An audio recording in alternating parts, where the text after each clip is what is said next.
Hello, Danielira, Kokiro. How are how are you? you feeling? I'm good. Good? I had a good night, Good. which was great. Yeah. I think uh I was woken up once Yeah. and that was it, which is very good compared to Yeah. the nights before. Yeah. Then I woke up at 5 Mm-hmm. to take the medicines Yep. and I don't know what happened, but Mm-hmm. I didn't listen to the my alarms Yeah. and I was sleeping until 8. Until 5 minutes ago. No, until Yeah. 8. So, I'm very glad that you're feeling better. I mean, yes. I'm acting as if I don't know these things. I already know these things, but I'm Yeah. asking as if I'm playing the role as if I'm asking for everyone else. Okay. So, but obviously I'm right next to you all the time. So I know how you're feeling, and I know how your night was. I think it was better. So Yeah. so hopefully that Because that also translates, and I know that that's not what matters to you, but I'm everything. concerned about that. And is that you're not sleeping that well? Because I never when I was sleep like well. waking up, No, no, it's coughing, okay. I mean, it was like I know it's okay. You a don't worry about concert, me. Yeah, don't coughing worry about. concert. Don't you worry about me. Don't you worry, baby. Um. So what's the title of the video, Daniel Ira? Oh, clear your throat for It that. is. Yeah. Um, What did we call it? because I have Zoom. I mean, we named it like 2 seconds ago, but I forgot. Painting a portrait Okay. with value accents. Value accents. Okay. So what is that going to mean? I thought you were asking me, and I was No, like, I'm no, you I'm like elaborate. a no rhetorical question. So what that means, or not rhetorical, I'm going to answer it. So I'm asking myself, I guess. Okay. Um, so what that means is that we are going to do something that's kind of easy to do. It's very simple to do, and it's a way of conditioning atmosphere a little bit. Actually, a lot of it, but we can control the degree in which we condition it. So, what you're going to see me do, hopefully, and this is going to be all about execution. So, let's see if we can make it work. What you're going to see me do is put a base color down for all of this. And I'm saying all of this because the variations that I want from portrait or within, or even like within portrait to neck to sweater to headpiece, whatever, yeah, whatever that is. Coif. Quaff? Yeah, coif. What's that? It's like a headpiece. Okay. Yeah, I'm being fancy about I it. think that's like a neck scarf as a headpiece. The Yeah, one but that- let's call it. We could call it. How is it? Coif. Quaff? So Coif, a coif. Okay. I don't even think it's a. I don't even know if it would fall into the category of a coif, but headpiece. So headpiece variations within the portrait, changes that may occur from portrait to neck, and the changes that may occur from all of that to the sweater. We're going to minimize them. We're going to make them very, very small. So the shifts in hue and shifts in value, we're going to minimize them. But we're going to keep our accents in our features. So I think it's going to be super cool because what I'm hoping it feels like, it's this like radiating sort of light. I mean, it's not going to be super bright, but this lightness that starts to seep into the space. I'm guessing that on my left side, I'm going to do it a little bit lighter than on my right. On my right, I'm going to keep the fact that there's just a native contrast between my shadow side and my background to speak about harder edges, maybe in some points. But I want light and then masses of hair, dark. So nice contrast, and then light again. So, but a very kind of, soft, enveloping light. Like it comes. It's not light coming. It's not directional light. It's not light coming from which in this painting would be left to right. It's not about our light source coming left to right. It's more about, yes, light source may be left to right. It may have a direction, but when it hits the form, we also want form to like, imagine form bouncing off light, dramatically, quite dramatically. Like if you walked in a darker room, you would be the source of light, or you would bring all that light that you've absorbed and then bounce it off as soon as you come into like a darker place. That's what we're going to try to do. And the way we're going to do it is kind of easy because it's actually kind of simple to do this. It's actually very simple. And we have to be aware of how simple it can be, although it does require like a good execution, which by the way, I don't usually do this, but I know how to do this, but so I could know how to do this, but totally mess it up when painting it. But what I would be careful of is making this like the manner in which I solve 15 paintings, 20 paintings, because this could look really cool today, and I think it looks cool because of the hints of the space. I don't know what to do with this little threshold that I made here, because I don't want that to compete with that. So we have to find like a nice little balance between those two little elements. Um, but I think it works here because we have like bands of bands of value that are very, very evident. So we have a very light value down here. We have, I know that this is like almost like a bridge between going across this is sort of moat that we've created that is going to be the hair, but essentially it's a darker mask here, so it's light, dark, light, and then darker, I guess, around the right hemisphere. We're going to say, and I think it works within the rules that we have already set for this painting. I don't know if it will work for anything. We can forcefully impose it on anything. We would then have to like look at our paintings and try to see if it works. If it works for each time we're trying to display this very particular lighting condition, we have to judge and reflect upon, is it really the way to portray this, or am I just doing it because it's a nice effect? So we have to be careful about that because, like I said, essentially it's very easy to do. And I'll show you guys how we can start. But what I'm basically going to do is maybe make a tiny shift in value between these two, but I'm just going to, push my color, almost like one mass of color, through all of these, shapes, through all of these masses. It doesn't matter that this is sweater, this is neck, this is face, this is mouth, we're not thinking about those things first. We're just going to think about that value, that tone enveloping everything. So it's almost like we have to behave like light when we are painting this painting. And that's going to be it. So I'm going to do that. That's going to take like a little bit, I guess, because we have to cover this whole thing up. But I don't want to do it with a larger brush because I want to be careful of tiny little shifts I do and how much paint I'm putting. So ideally, you're not covering everything so that this whole thing is just opaque. No. You have to just, I'm going to almost scumble paint, on top of the surface. So even though I'm covering with opaque paint, I'm painting with opaque paint, and I'm passing through all of these shapes, I'm still going to be able to see my underdrawing. I'm still going to be able to see all those little things like underneath that little bit of paint that I'm putting. But because I am using it to mass in everything, because I'm almost like making a convention that those colors are going to be light. When I paint into those colors, they're going to condition every single value and every single hue that I paint, on top of them. So that's what we want. We want like a bit of paint here to say, hey, I'm going to be the one that sets the rules for for everything that's going to come on top of me. And that's what we're going to do. So let's get started there.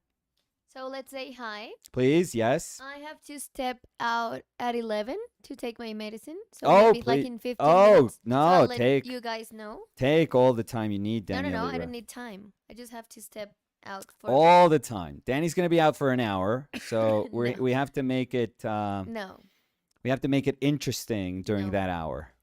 So,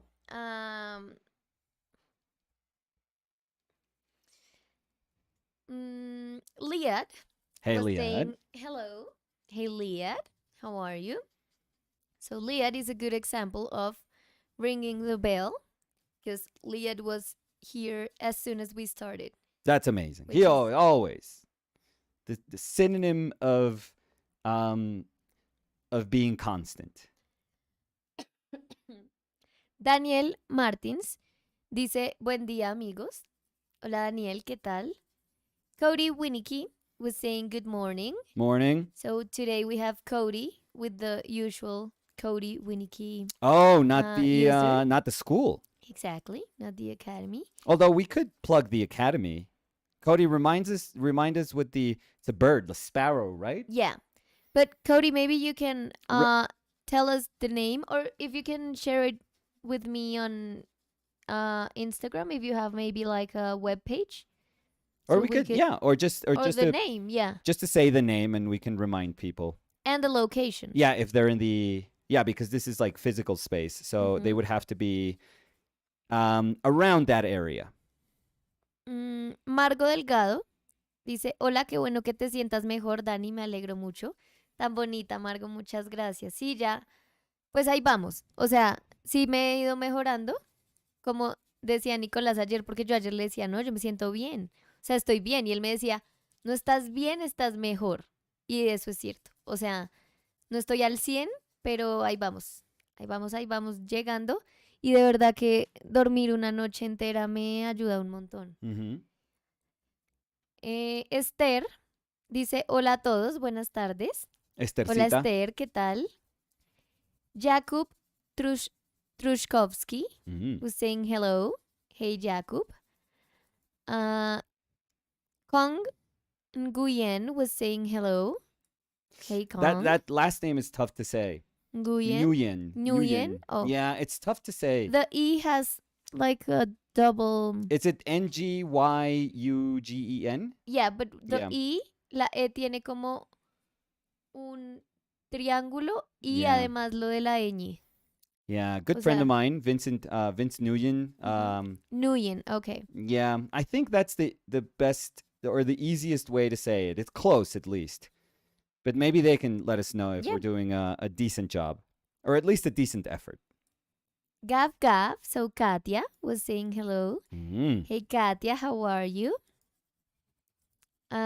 HCK Mm-hmm. was saying, what do you think about AI art? Are you scared of it?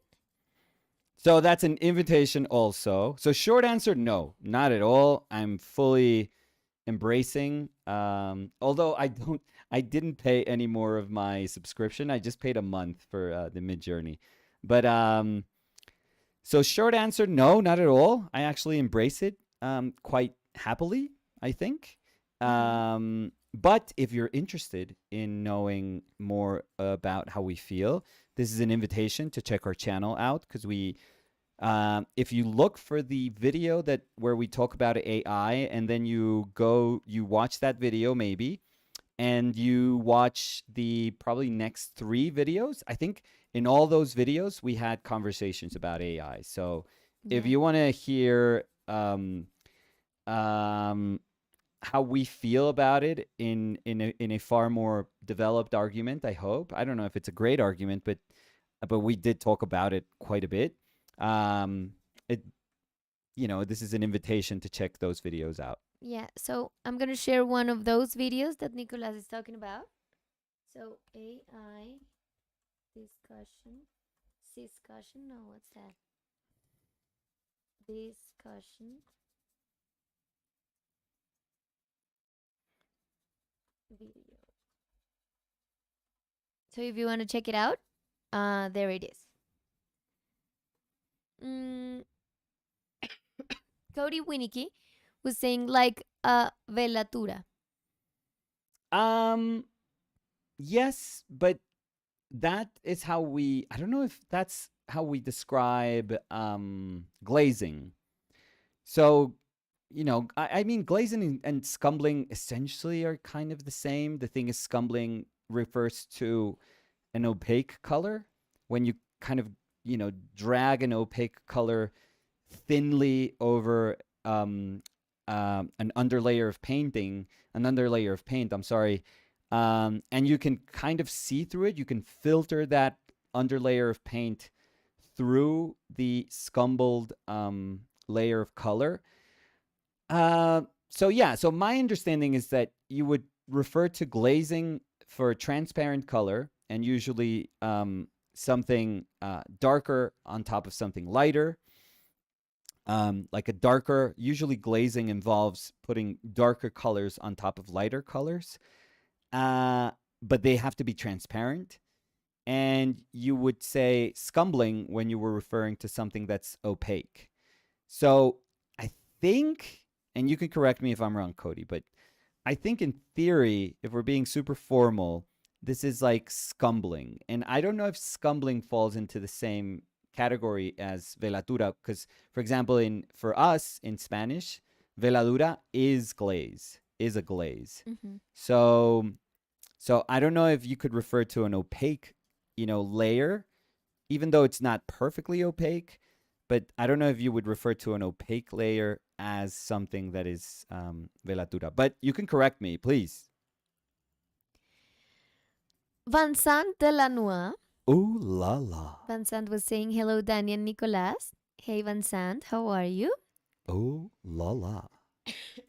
Rowan was saying, hola. Hola, Rowan.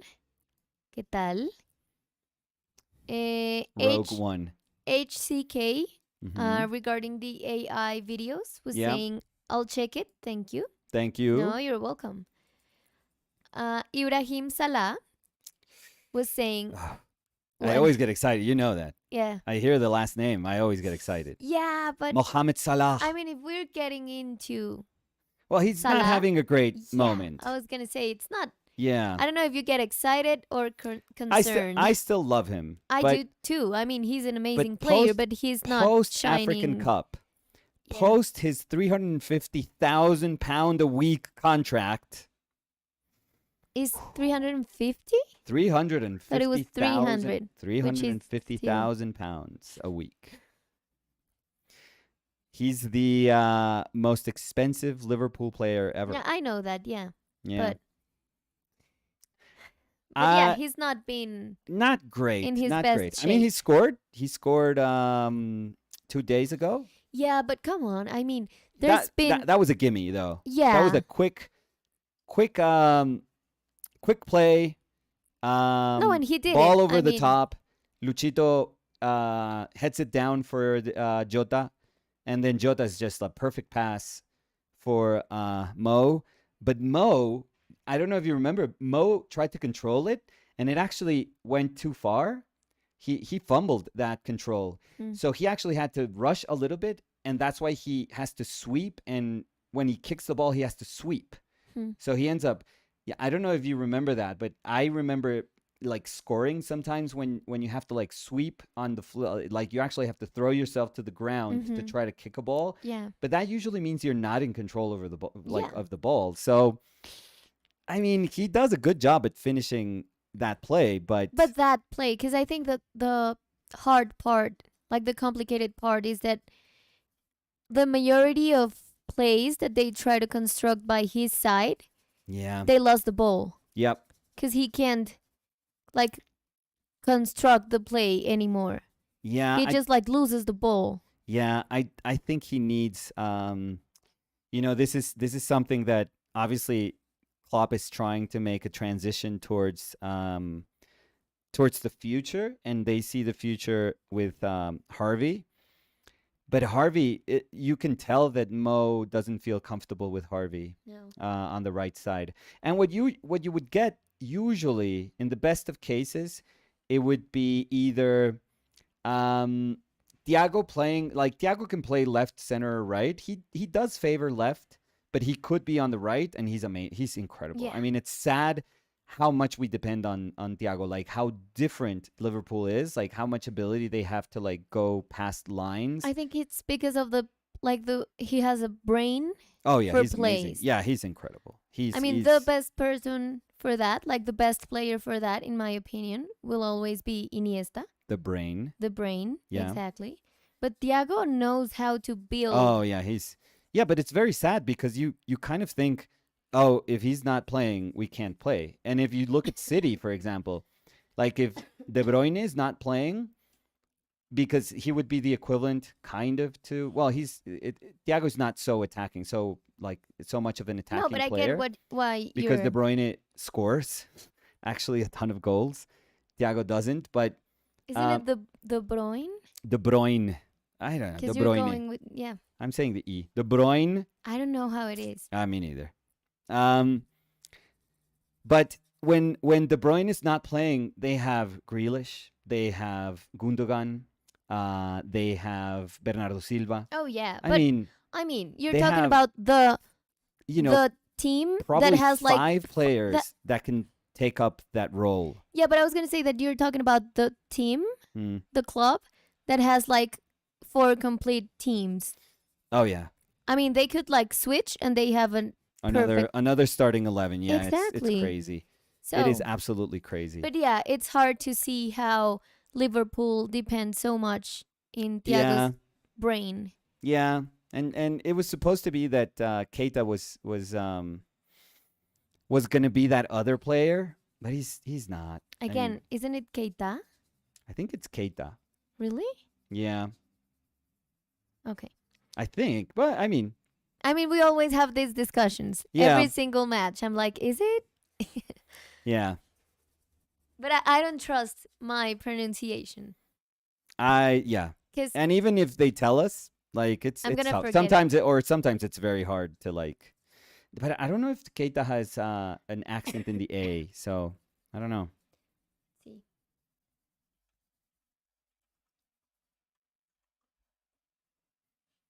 No. No, actually, it has a diéresis Uh-huh. in the I. So maybe it's Keita.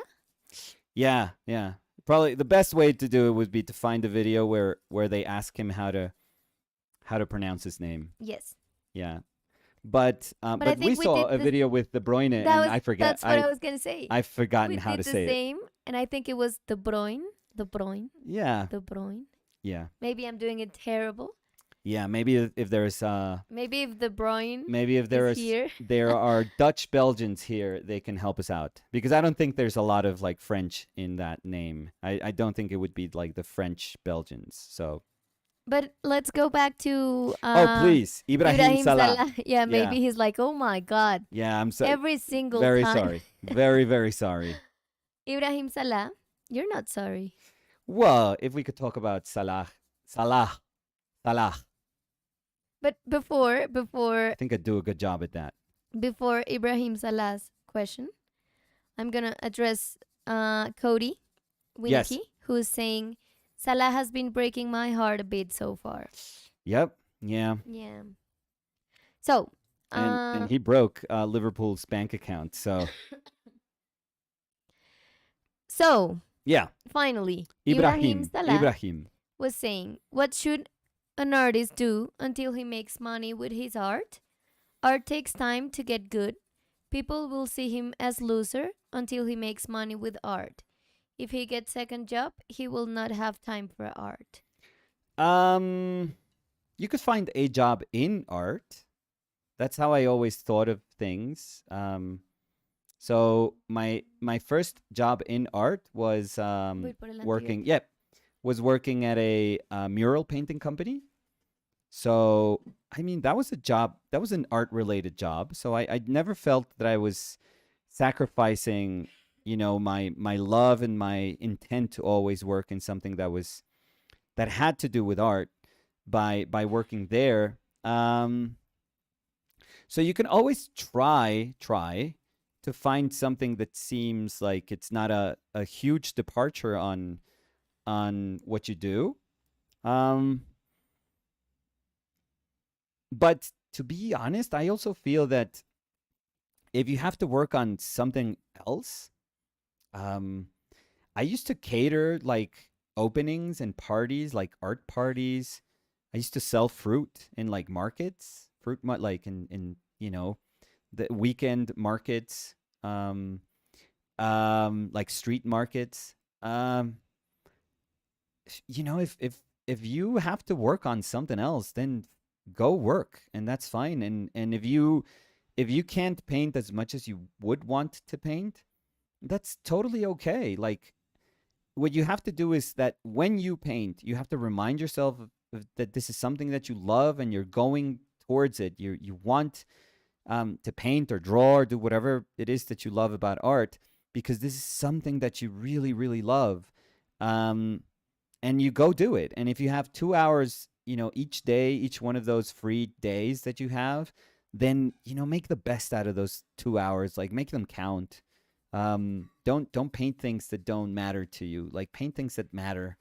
Um, but I think that that's okay because the scenario that you're describing, I think it's one that lends itself to be very unfair, where you start to be very unfair with yourself, and you start to feel like a failure if you can't have a job in the arts, and you start to feel like that you're just not capable of finding the thing that is gonna allow you to see yourself as an artist, as a real real quote unquote professional, quote unquote mature, quote unquote capable artist. So I'd be careful with the ways in which we describe to ourselves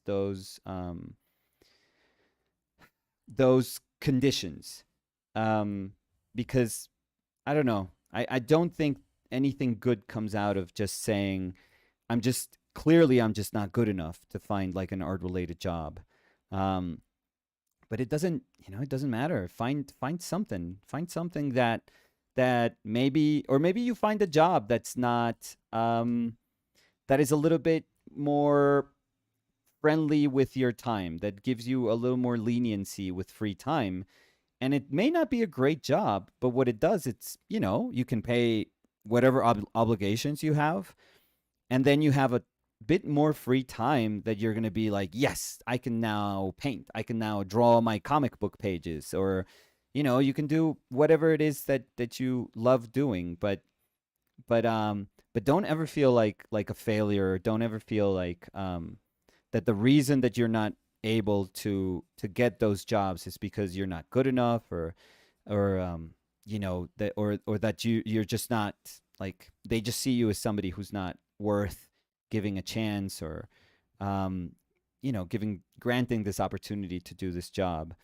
I think that sometimes can be very unhealthy, or very, very mean to yourself. Like I don't know if one can grow from that. So yeah, just be okay with that. Be okay. There's nothing wrong with that. That's how like tons of artists actually make their own work. So don't be afraid of going through those things. Um, I would say, just so you don't feel weird, that I had, non-related jobs. I'm sorry, not non Non-art related non-art. jobs. Thank you, Daniela. You're Non-art welcome. related jobs, and I had art-related jobs that I thought were very terrible, like that I wasn't happy with. And even though I've said this, but even though I love teaching, I absolutely adore teaching. I don't think we could do any of this if I didn't have like the heart of somebody who wants to teach. Um, but I wasn't happy with working for the institution that I was working for in the end. So even though that's an art related job, even though I was a teacher at a university, at a fine art faculty, I just wasn't happy. So it's I don't know. Having an art related job doesn't mean that all your worries are over. So no, sometimes maybe you have to have like a job that gives you some sense of security, and that grants you a little bit of time, like enough time for you to say, yes, now I can do this, this thing that I've been wanting to do. and then you take advantage of it and just hopefully be happy with that. Yeah, and I was also gonna say that at the end, because Ibrahim was saying people will see him as a loser until he makes No, money with art. no, And no, I no. would say that maybe that's something that we think will happen, but Yeah, at the end, people really don't care. And if they do, I mean, I those are don't not think cool they people. they Yeah. have their brain in the best place if they're saying those things. Yeah, I wouldn't. Honestly, I'm sad that if you're surrounded by people that would think that of you, I would say that's not cool. Hmm. Like that's not healthy or that's not encouraging. In fact, I think that that's very discouraging and that can have like a negative effect on anyone's career, I would say. Yeah. Um so no, I would pay attention to things that are important. And by important, that's why I was saying to me it's far more important to say I have my job, let's say that I really need a job. I really really need a job because there's tons of things that I have to be responsible for. Great, get a job. Like, if if I was in that, moment of my life and I, for example, need to pay for my kids' education and for their food and clothes and I need to take care of them. I like that would be my priority. I would try to get an art related job, but if I notice that it doesn't work, or if I'm just like searching and searching and searching and nothing comes up, Or if you get another job that maybe pays better, yeah, I would, I I would think you just, yes, I'm have to sorry, Dan. take a no, no, no. You also have to take a decision. Yeah, Because at the end, you could be like, no, I'm going to just work in something art related because people will think it's better in that, like in that scenario that Ibrahim is saying. But if you know that that work is not going to fulfill all the payments you have to do, yeah, well, you might as well get the other job so you can have like more stability, economically speaking, yeah. and that would give you peace of mind, and that would also help you have time to develop the things you really want to develop that are art related. Yes, So, that would be what I would do for sure.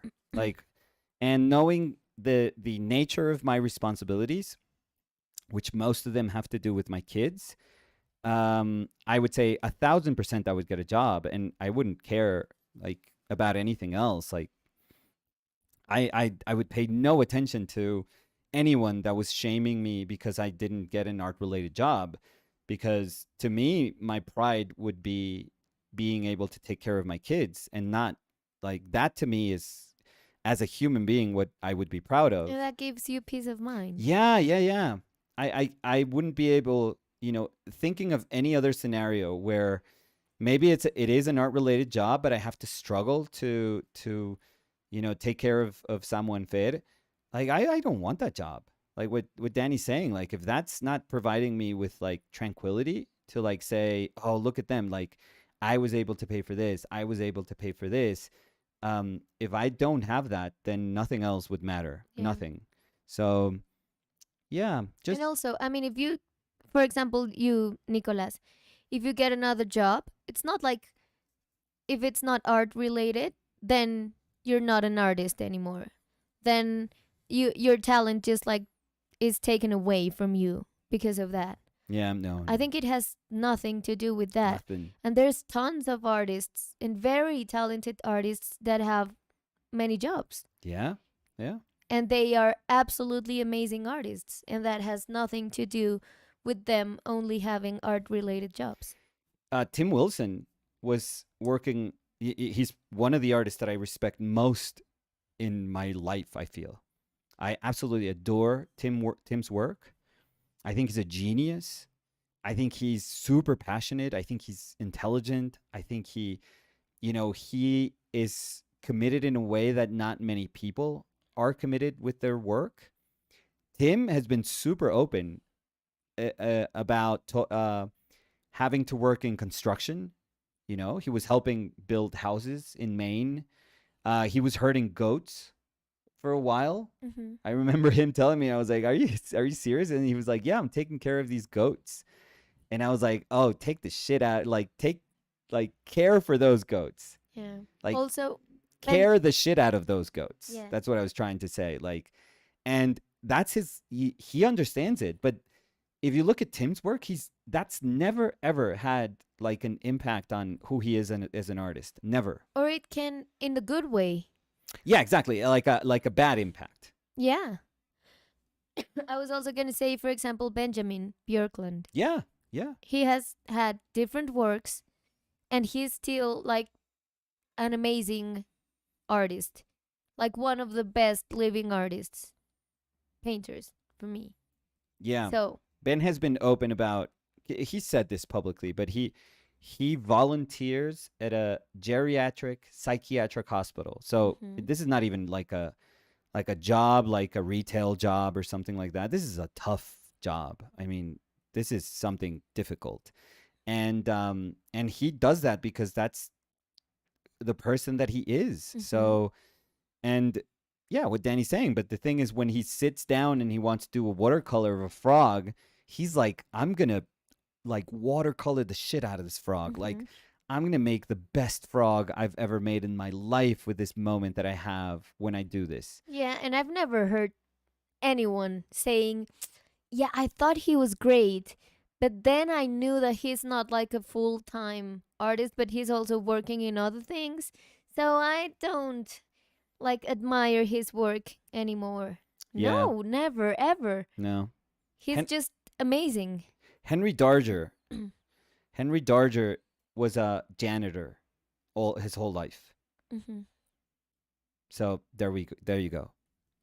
You know, and he made that epic of the Vivian Girls, and it's one of the most incredible things to be discovered. You know, I think in art. I think that's just a present that life gifted us to be able to discover his work after and this was after he passed.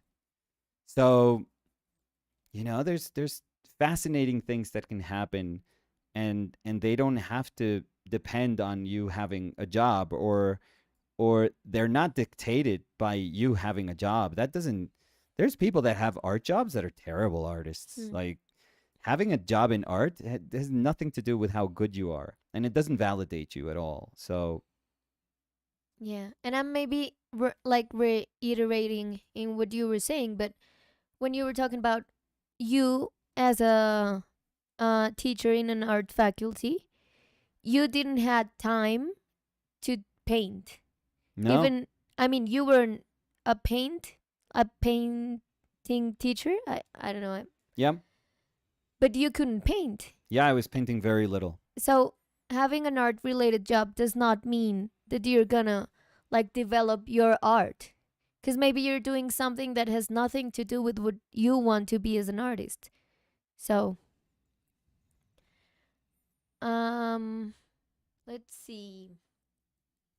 Daniel Levada was Mhm. saying, you're only using oil paints or you use oil paint with mediums? Right now, no. No, this had medium for the underpainting. This had liquid for the underpainting. But right now, we're just scumbling paint. I know I have like a glob of liquid from yesterday here, but I'm not using it. I'm not touching it. Lonak was saying, love you guys. Cheers from Croatia. Oh, thank you. I think it's the first time I see Lonak commenting. Yeah, but there's we have a Croatian community here, so Yes. HCK was asking, what inspires you the most? How do you start your painting process? I mean, the whole composition, etc. um I'm just like it's not a it's I wouldn't categorize it as inspiration, as a thing that I just sit down and I'm hoping that that I can enter into this realm where, like, this really weird realm where I can be inspired to paint. Kind of like how you read about these writers that have to go on, these retreats where they don't want to see anyone or talk to anyone, or They just want to be in this perfect little place or this very specific place. It doesn't have to be perfect, but in order to be able to write, to clear their mind and be Mhm. inspired and write, I'm I'm like a workhorse painter, so you could put me in the middle of the street and I would love to paint something. You could put me in a corner of a room and I would love to paint something. You could put me in the middle of the Grand Canyon and I would love to paint something. You could put me in the middle of the desert and I would love to paint something. I know myself and that's how I am. I need very little to be excited about painting because I think I've trained myself to see painting everywhere, to see painting like opportunities everywhere, because I really don't think that painting needs a lot to be sort of spurred, to be ignited. I don't think so. I think if you train yourself to always feel like the scenario that you're going to paint has to be, the most beautiful thing in nature, and that those are the starting conditions you need, so you're always pursuing like these beautiful natural parks and these beautiful formations, like natural formations, and you need to be in those places to take like these beautiful, almost like a National Geographic photographer, that you need those places in order for the image to be powerful. Mhm. um I don't think so. I think that that works for photography and for that type of photography, but I think a painter can paint anything, and a painter should be able to speak about their love of painting and how they view the world through painting. So the like the most minuscule of moments in nature can be, precisely what you need. You don't need a ton to paint. And I think I've trained myself. I think, if you're naturally like that, if you're super open, if you have this like open spirit and you just see with wonderment every single little bit of nature, that's great. But I also think that you can train yourself to be able to be excited about, you know, instances of your life, the world that you inhabit, if even if it's a tiny world, if it's a world represented by your apartment or if it's a world represented by your city. But regardless of the extension of that universe that belongs to you, you can train yourself to say, I am happy here. Like, this is more than enough. This is what I need. I don't need anything else. But if you train yourself to believe that you need other things, that you need to be excited, you need a muse, you need to be in the perfect conditions in order to do painting, then I think it's harder. You're gonna make your like that road way harder than it actually is. So I've always thought, okay, I don't want to make it harder. I always want to make it easier for me to paint. So I do think it's something that you can train for sure. Mm. Cody Winnicky was saying, I may have been taught incorrectly. Haha. I will have to look it up for myself. But I was taught Yeah. velatura is glazing with opaque colors. So you could No. make like a slightly transparent gown over a figure or something. And Cody was saying after that, looked up velatura and see it both as regular glazing as well as glazing with opaque or semi opaque colors. So, Okay. like So everything else in art, super clearly defined. that's cool. Yeah. Yeah. Yeah. For us, we don't. I don't think we have a word for scumbling in No. Spanish. No. I think we would say velada also. Mm-hmm. We would use that kind of overarching term, velar.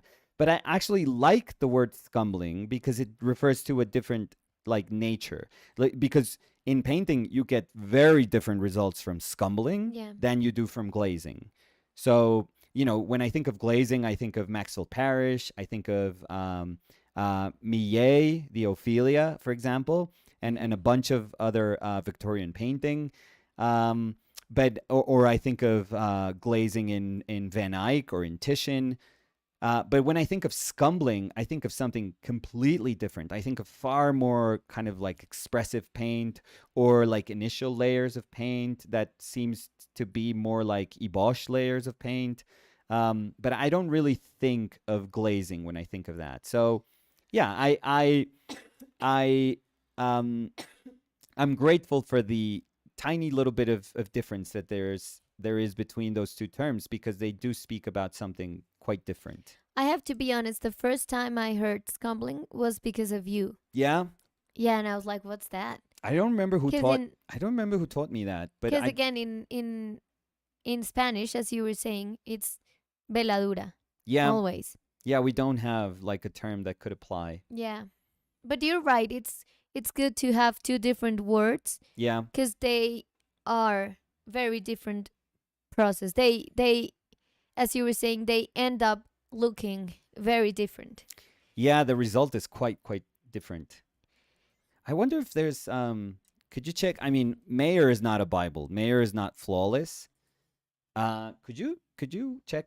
Okay. Did I leave my Mayor book? The Mayor book that it's in the closet, the Ralph Sí. Mayer book, Ya te lo busco. to see if he says something about scumbling. A ver. Again, Mayer's not the Bible. It's not absolutely flawless. Absolutely flawless. But still, like, you know, it gives you a sense of painting terms. Because I don't think in my other book I have Mayer and I have Massey for my technical book. Massey is probably far better and easier to look at that nice humidity in my Mayer. This one has, yeah, I think this is probably not going to help your lungs, this book. Let's see. Oh, no, this has been like this for decades, I feel. Let's see. Scumbling. Sculpture.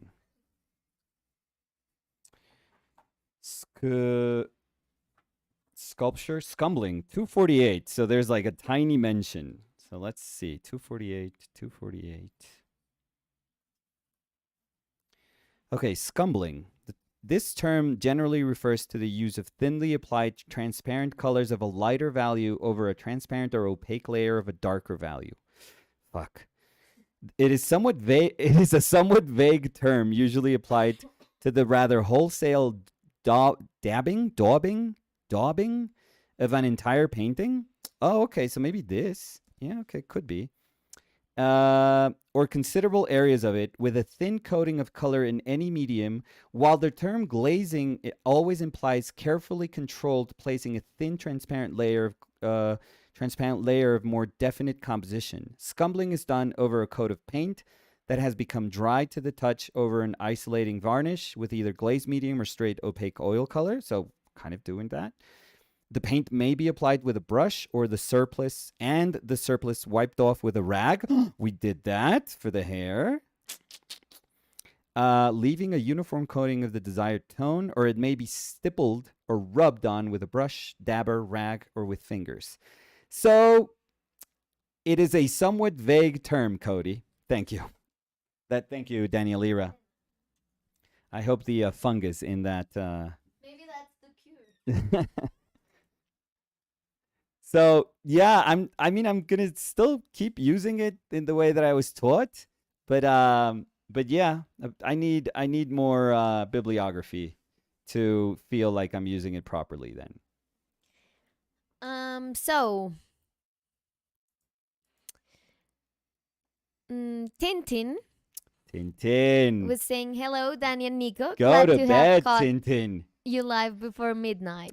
Go to bed, my God, Tintin. No, today is not that bad. I love that Tintin's universe and ours are just gonna meet in this tiny little, like this little French moment where we are up and working, and she just got home from working a ton, and she's gonna go to bed. Yes.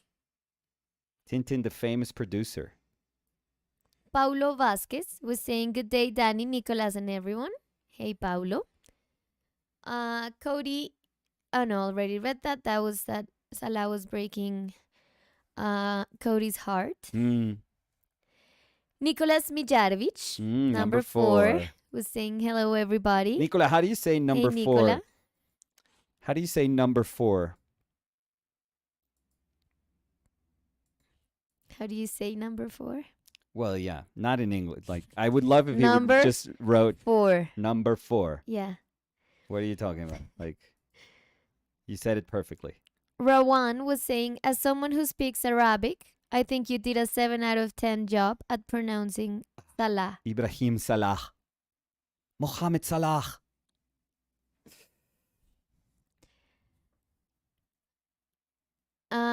Sofía Centurión dice, hola chicos, La al fin Sofi. puedo verlos en un stream.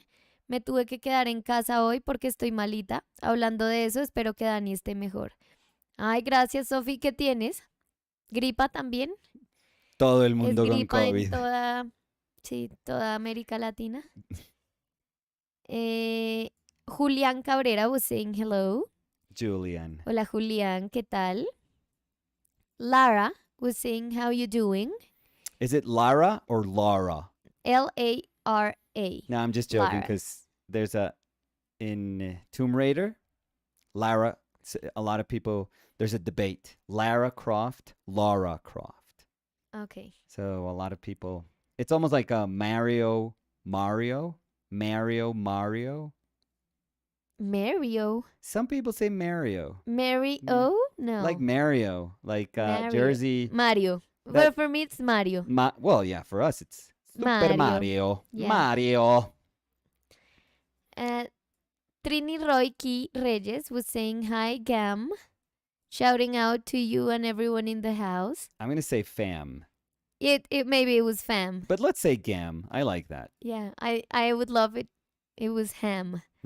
I am. Hala at one was saying hi.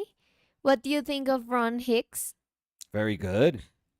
I really like. I knew his works when I was still in New York. When I was young, I think he was showing. I forget if he was showing at Edinger first, and then he went to Arcadia. I forget, but yeah, he's a great painter. I like his work. I've always liked his work, so I'm a little biased, I feel. A ver. And he does like these sort of sweet paintings, I'm sorry, but they are so good that it works for me. So Tani was saying, hey guys, I've been busy with school, but just wanted to pop in and say hi, and I miss you Tani. guys. Oh, that's so sweet, Tani. How's school going? Ibrahim Salah was saying, thank you both. It helps. You can talk about soccer player Salah. It doesn't bother me at all. yeah, we don't want to be offensive, but it's just that that last name, which is probably very, very popular.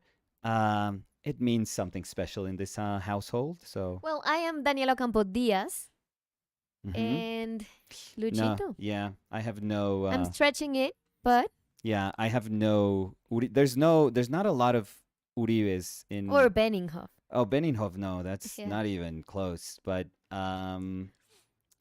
Uribes, you know what was funny? My father, he was Alejandro Uribe Peralta, Mm-hmm. and in Mexico, there was a player that was Oribe Peralta.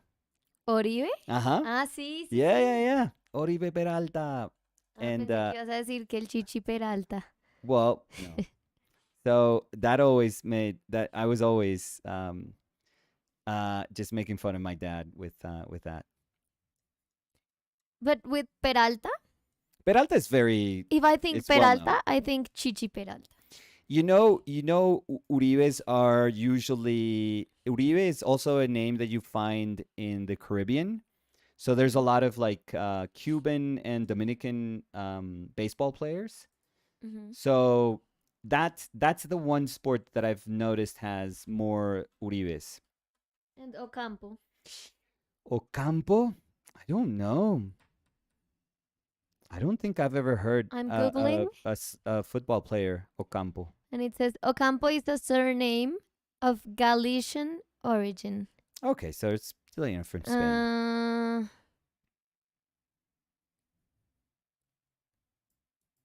That's it. Great. Oh. From a town of the same name in Lugo, Galicia. Galicia. Yeah, but I'm reading in English. So. Yeah. No, but I've never seen an Ocampo player.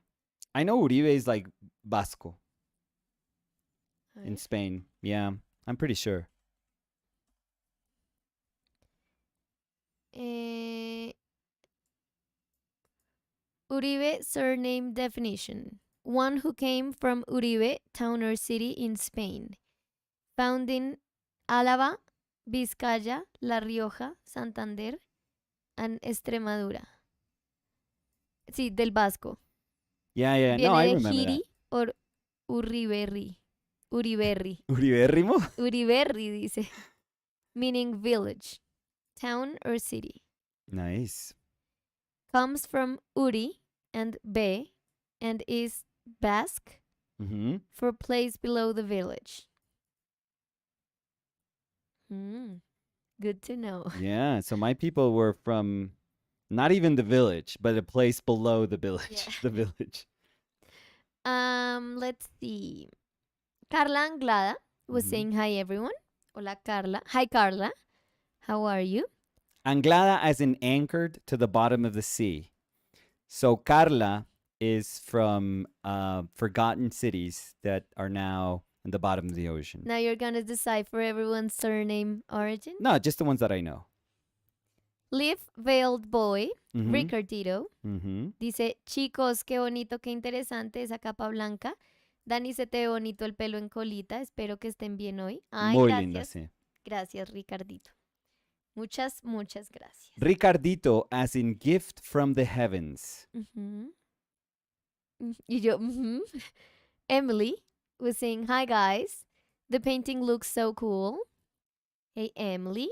Hey, Emily. Marco Antonio was Solis. saying, hello, Danny and Nicolas, and good afternoon, everyone.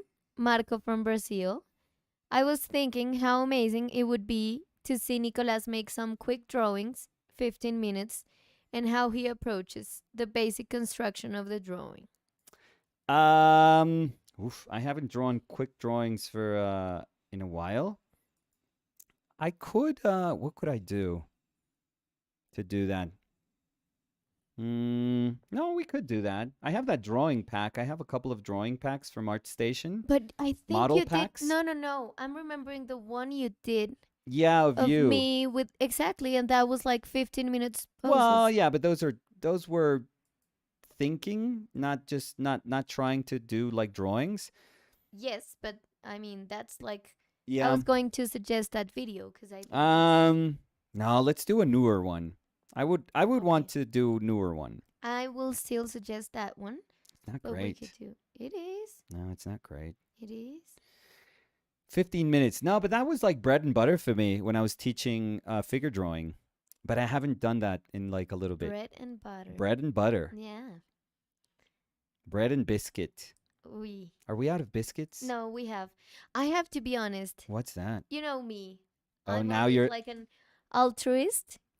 So I wanted a biscuit, but I was like, I'm gonna leave that one for Nicolas, and I'm gonna. I mean, you get- could have said just that. You didn't have to say, you know me, I'm always the altruist. Always the No, altruist. I'm an altruist in that sense. Okay. Yeah, no, But I'm I'm making gonna- fun of you. You always think of other people before you. But I ate the. What? No.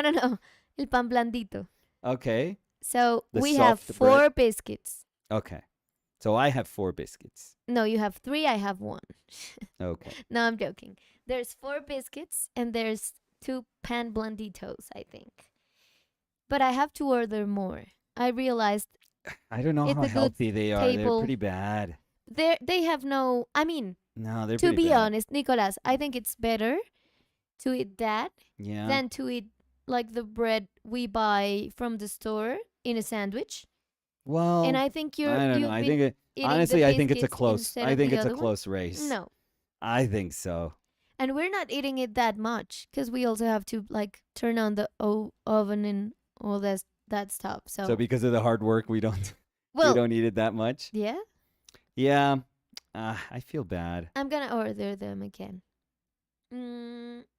Paulo Vasquez was saying hot passion is a good thing to have, but to develop a cold passion is a must.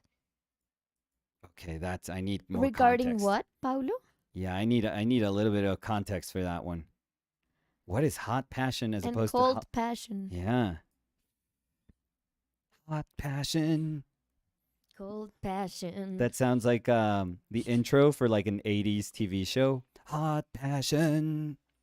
But you have to add the In cold the passion. streets, hot passion. Did it in the street? Because I'm workshopping it. I can't come up with like a killer song like. But Period. can't you see it like rainy streets? You and can't like, come up with a killer song, period. I mean, I think I did pretty good. I said 80s like TV show, and I gave you like something that totally sounded like an intro for that. Liad was saying maybe passion fruit tea. Like, can I have a hot passion or a cold passion tea? Nobody's ever said it like that though, but Emily Painting Elk hot passion. was saying it's one thing to find wonder and magic in everything / anything. I get that. It's another to be able to paint beautifully and hold a conversation at the same time, constantly amazed. And Hot and a passion. smiling face. Emily is so sweet. She is very sweet. And I know that Nicolas is reacting like that because Nicolas is Hot very bad passion. at receiving compliments. Yes. Uh, Very good Mario? at singing. Mario Cinquemani dice, Mhm. was saying, are you scumbling using liquid? No, just straight paint. David Aaron, artist, was saying, les mando bendiciones desde México, colegas artistas.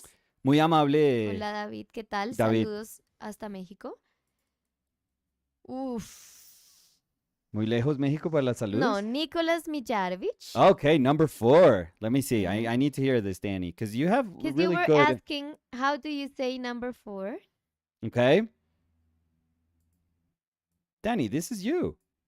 You totally dominate this language. Broi Broj. Chetiri. No, Oh, I don't know. Jesus Christ. Because it's Broj, B-R-O-J, Okay, so broj, broj. C con un triangulito al revés, I have- E-T-I-R-I. What? So I would go Which C, one is it? C con el, como una V arriba, I don't know how that sounds. E-T-I-R-I. E-T-I-R-I. Brojchetri. I'm going to say. I would say Broj Chetri. Chetiri.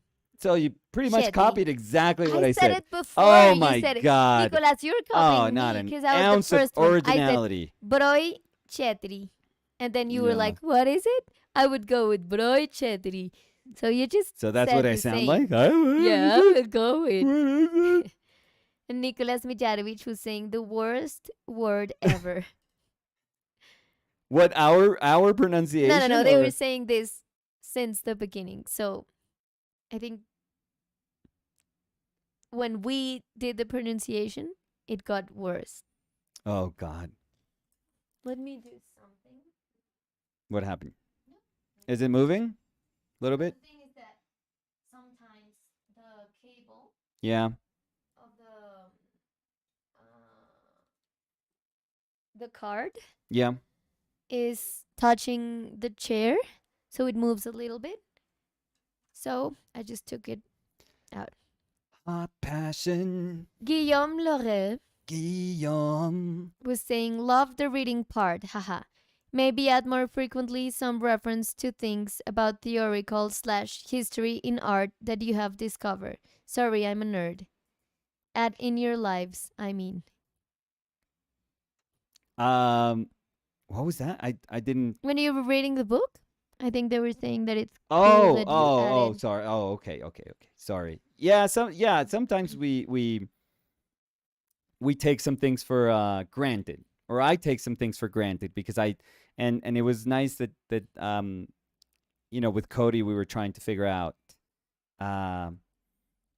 not who's right or wrong, but just trying to figure out if we're correctly using something. So like using a term, because it's easiest when talking about any technique or when talking about art, really, it's easiest when we can all share the same vocabulary, and if we use a term, even if it's like an opaque term, like like scumbling apparently is, um, that we can all understand it as one thing instead of each of us having like a separate interpretation for it. So So I'm gonna ask a question and I'm gonna step out for 1 second. sure. Riku was saying, how do you combat dog hair landing on wet paint? Oh, I don't care Any about it. pro tips? I'm No. constantly digging hairs out of my painting. Do I need to shave the dog? So I don't care, honestly. I Maybe we really could have don't. tips next year Oh, after we Jesus get cheese. Christ. I'll Yeah. be back in a sec. Um maybe if you're going, well, maybe don't let your dog into the place that you're painting, cuz I used to when I was painting at my parents' house, which is my house. When I got back from New York, I had to go back to my parents' house, and no shame in that. Um and I was painting in my old room. There was always dogs. There's always been a dog in my family. Always, always, always. And I would find like these little stray hairs all the time, even though the dog would never go into that room where I was painting. So they just float. They're just always in the atmosphere. And I remember at some point just saying, "Oh God, I don't care enough. Like I don't care about this. I can't like lose sleep over hairs on my painting." So if it's not like an enormous problem, like if it's not a sort of painting that you have to sift through hairs to actually get to be able to look at the painting, if you're not like covering your whole painting with hair, I think you're fine. I don't think it's an issue. I've never seen people have an issue with that. Many times, like this brush that has like natural hair, this is like, hog bristles. Um, they many times when you're like, forcefully putting your paint down, and you're just scrubbing your painting, I've never seen a single bristle brush that doesn't shed like a bunch of bristles.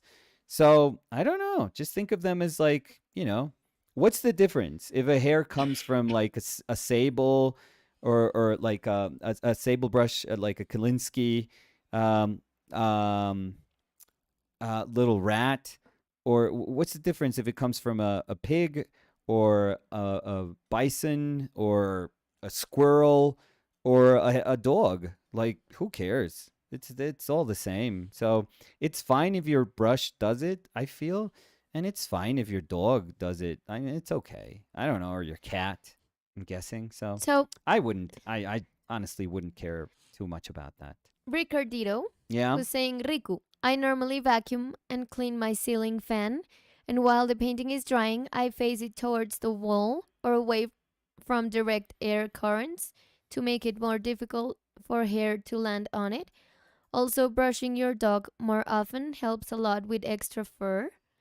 And Emily, painting elk, was Mm-hmm. saying, Riku, if you look closely, there is at least one dog hair in every one of my paintings. I think so Totally too. worth it for the love of my pup. Yeah, I think in my paintings there was always a hair, and I would love it if like aliens, like if we destroy ourselves, but aliens eventually come to the planet and they're just sifting through paintings, And they think that and they're doing like DNA to try to see who painted, like dogs and yeah, cats what painted. species painted this, and they just see I got a hair from this. Oh my God, Oh, I got dogs one were of yeah, hamster. yeah, and they go into a debate trying to figure out if dogs were better painters than cats.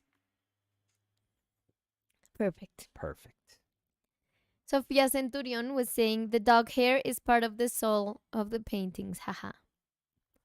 Yeah, I wouldn't. I remember that those things never bothered me. I remember Steve's paintings being covered with like hairs because his glaze, like he used to use so much of that glaze medium that Something's gonna stick. yeah, it Yeah. was so sappy for so long that everything stuck to it, like dirt and hairs, and I never cared, and Forum Gallery never cared, and them charging hundreds of thousands of dollars for these paintings that sold. The gallery didn't care, the buyer didn't never cared. So I don't know. If you care, then that's a different thing, and for sure, try to do something that gives you some peace of mind. But I don't think people care. Like it's not as if somebody's gonna buy a painting and say, I was gonna buy it, but I noticed that you have so much hair. I mean, again, if it's a regular amount of hair stuck to the painting, like if it's not something that blocks the reading of the painting, then I think it's fine. I think it's totally fine. Liet was saying there are old master paintings with dead bugs in them. That's awesome. Like how can that not be super cool?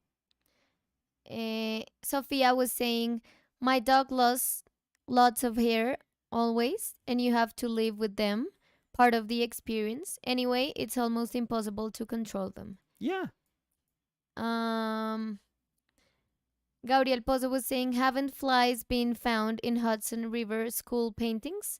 LOL. Maybe just a rumor. Some say affirmations of an plein air painting. I think that's amazing. And Enrico, oh, I'm sorry. No. I was gonna say that I didn't know that about Hudson River Hudson River school paintings, but it makes sense. I mean, if you are going to paint something outdoors, if you're painting like in the middle of like rainy season or the middle of summer and there's there's bound to be bugs, and bugs are going to stick to your painting. They're just attracted to paint layers. Or So like pollen. I don't know how to say that, but pollen, yeah. if it's like flying while you're painting Oh, landscape, it's like it's gonna stick there. Oh, do you remember how we were like, I cannot breathe In Madrid, in yeah. Soroja's house? Yeah, Because he had a couple of trees that were so crazy. they were beautiful. But everyone was like, oh my God. But yeah, there was like even a tiny breeze, and it would like take all the pollen out of the trees, and everyone was like sneezing and like I was going insane. Yeah, I me remember. too. I was like, oh my God, my I eyes. cannot. Remember, I had to get Yeah. eye drops. Yeah. I couldn't see. And these are like the trees in Soroja's house. So I'm positive that if we were dealing with this, he was dealing with the exact same thing when he used to paint in that little courtyard a lot. Yes. He has a ton of paintings of that little space of his house. So I am sure he had to deal with the same pollen, and he probably had the same allergies that we had. Riku was saying, haha, thanks for answers, everyone. I'll stop caring about the hair this instant. Yes. Oh, beautiful. That was quick. Let's see.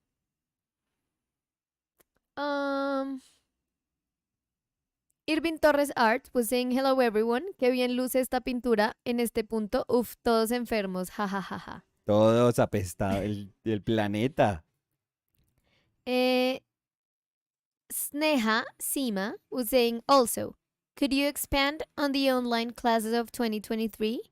It's also okay if you want to keep that hidden, of course. No, it's not. It's not so much hidden. It's that we want to structure it Yeah. before talking about it. Yes. And we actually, before we started recording, we were talking about it. Yeah, so we are working on it, but I think we would be open when we have like a clear structure, so there's not like misunderstandings of things we said and maybe we're not doing, or things we didn't said and we're doing. So we want to like build it up properly. Yeah, so we but can speak about it. But and Danny is being somewhat vague, but the vagueness is not that there is like doubt in what we're going to. No, we're doing it. For No. sure. Like this is 100% going to happen, and we know the extension of the class, the workshops, the classes, the courses. We're thinking of the themes that we are going to do, and to see if throughout the year we can cycle them, so that if somebody wanted to get into a class, but because we're going to have a maximum number of students that's not going to be high in order to make it like a super personal experience. So we're going to try to make up for that by cycling some classes. So yeah, so no, it there's everything I think is set, but the thing is we have made it a point to not talk about this because we have to deal with the book first. So it's best to finish something that you have to do that is a little more pressing, rather than thinking about something else that is going to happen in the future, but in the now it's becoming the near future. But for us to feel like we can do that justice, we first have to finish with a prior um, commitment that we already like undertook, which is the book. So we're gonna finish something first that we absolutely have to do a good job at, which is the printing of the book, the shipping of the book. Yep. And then when we can have, like, again, that peace of mind to say we did a good job with this. Okay, now let's look towards this little part that's going to be the future of what we've been working towards. So yeah, that'll come. Don't worry about it. Like, we will be super, super clear about what we're going to offer, but it'll come at a time when we know that that it's already set. Like, we have Yes. everything set for the classes. Mm, let's see. Sophie dice, Sip, igual es de estar todo el día en la calle desabrigada, jaja. Espero para mañana ya esté mejor. No, Sophie, pero eso sí, yo voy a sonar muy, muy abuela acá, pero esa sí se puede solucionar muy fácil, Sophie. Que Abríguese. llevar un saquito, sí.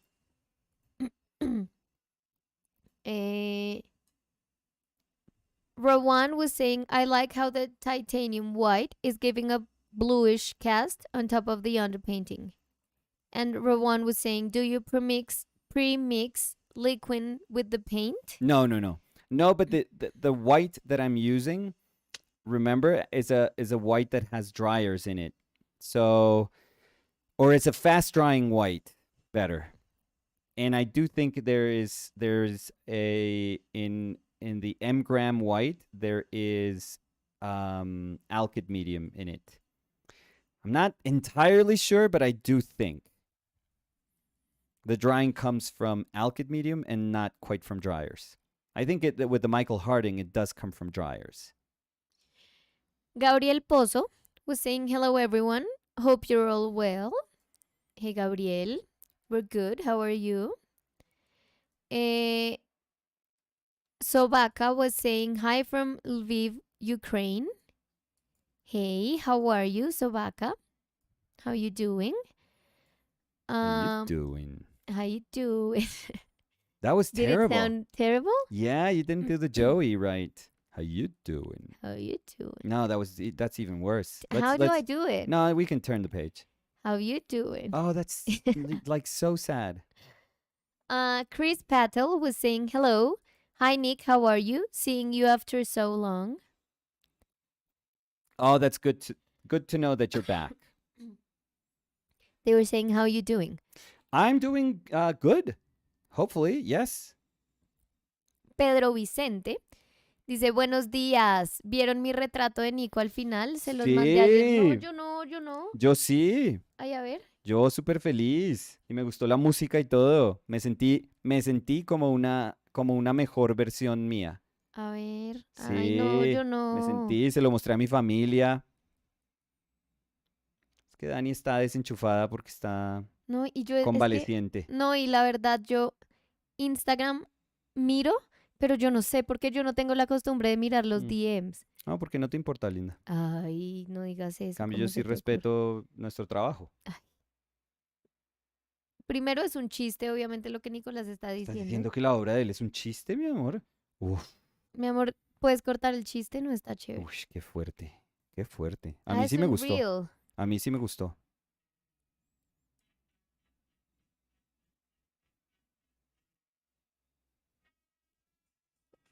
Sí me gusta la música.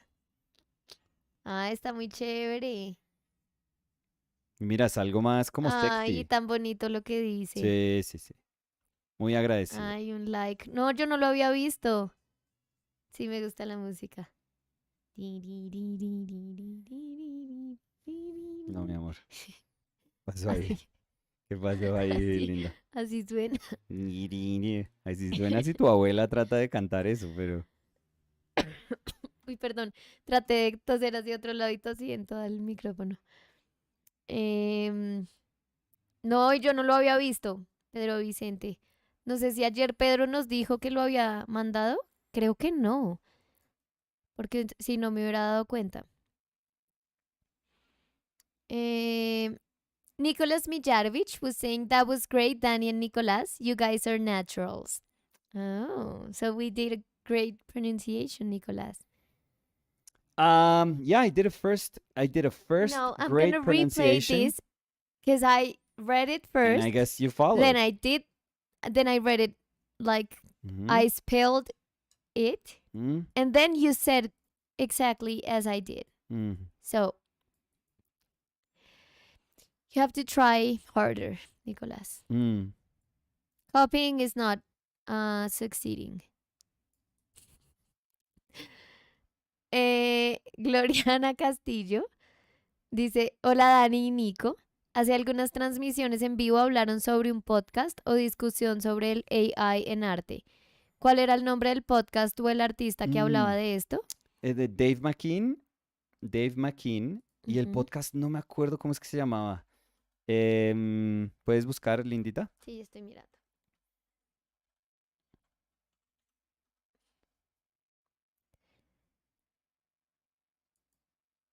Creo que es este.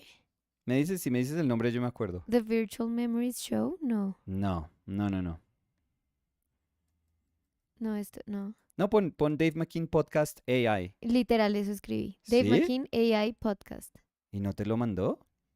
Pues el primero que me sale es ese que te dije. ¿Será que sí era ese? Dice, la descripción dice. A ver. Ay, fuck. Dice, what is art? Who or what is an artist? What is creativity? And can it be captured in a machine?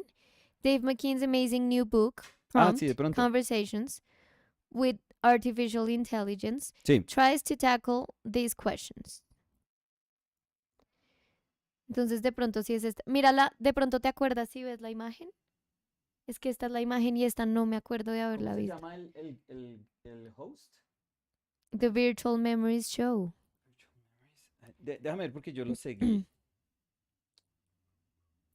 Search. Gil Roth, Vir- by Gil Roth, dice, pero Gil Roth. Sí. Ya. entonces sí. Entonces es el podcast The Virtual Memories Show, episode 497, Dave McKean. No, de pronto no. Pero Entonces no. es que yo. ¿Será que lo vi lo escuché en el compu? ¿O lo escuché en el. ¿Cuál es el episodio? 497.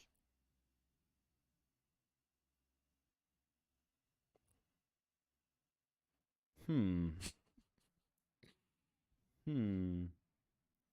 Que no me aparece como si lo hubiera escuchado y yo lo escuché. Sí, sí, pero sí es, sí, yes. Yeah, that's it. ¿Era en español o en No inglés me la persona? acuerdo, creo que era en español. En español. Ah, sí, sí es ese. Sí, Gloriana. Em, a ver, Irving Torres Art dice, les tengo una pregunta, pero les doy contexto. Sí, señor. Estoy abriendo un taller de dibujo y pintura en mi ciudad que es accesible para el bolsillo porque Sí. prefiero ayudar a más personas. Fantástico. Estoy usando varias metodologías para que mis alumnos aprendan de una manera más holística, enseñando dibujo constructivo y side size. Sí, Y también pintura directa y por medio de capas. sí, Veremos todo lo necesario como anatomía y dibujo gestual. sí. Tengo 41 de contexto. Tengo 41 de contexto. Me veo más joven. Algunos dicen que 31 hasta 35. Así que me es fácil conectar con mis estudiantes y a la vez por mi edad me gano su respeto. Quiero ser una buena influencia local porque no hay muchos lugares independientes en mi ciudad donde puedan aprender buenas bases. Quisiera algunos consejos de su parte, chicos. Pero todo suena muy bien, Irving. Sí. Honestamente, todo suena como algo que está estructurado.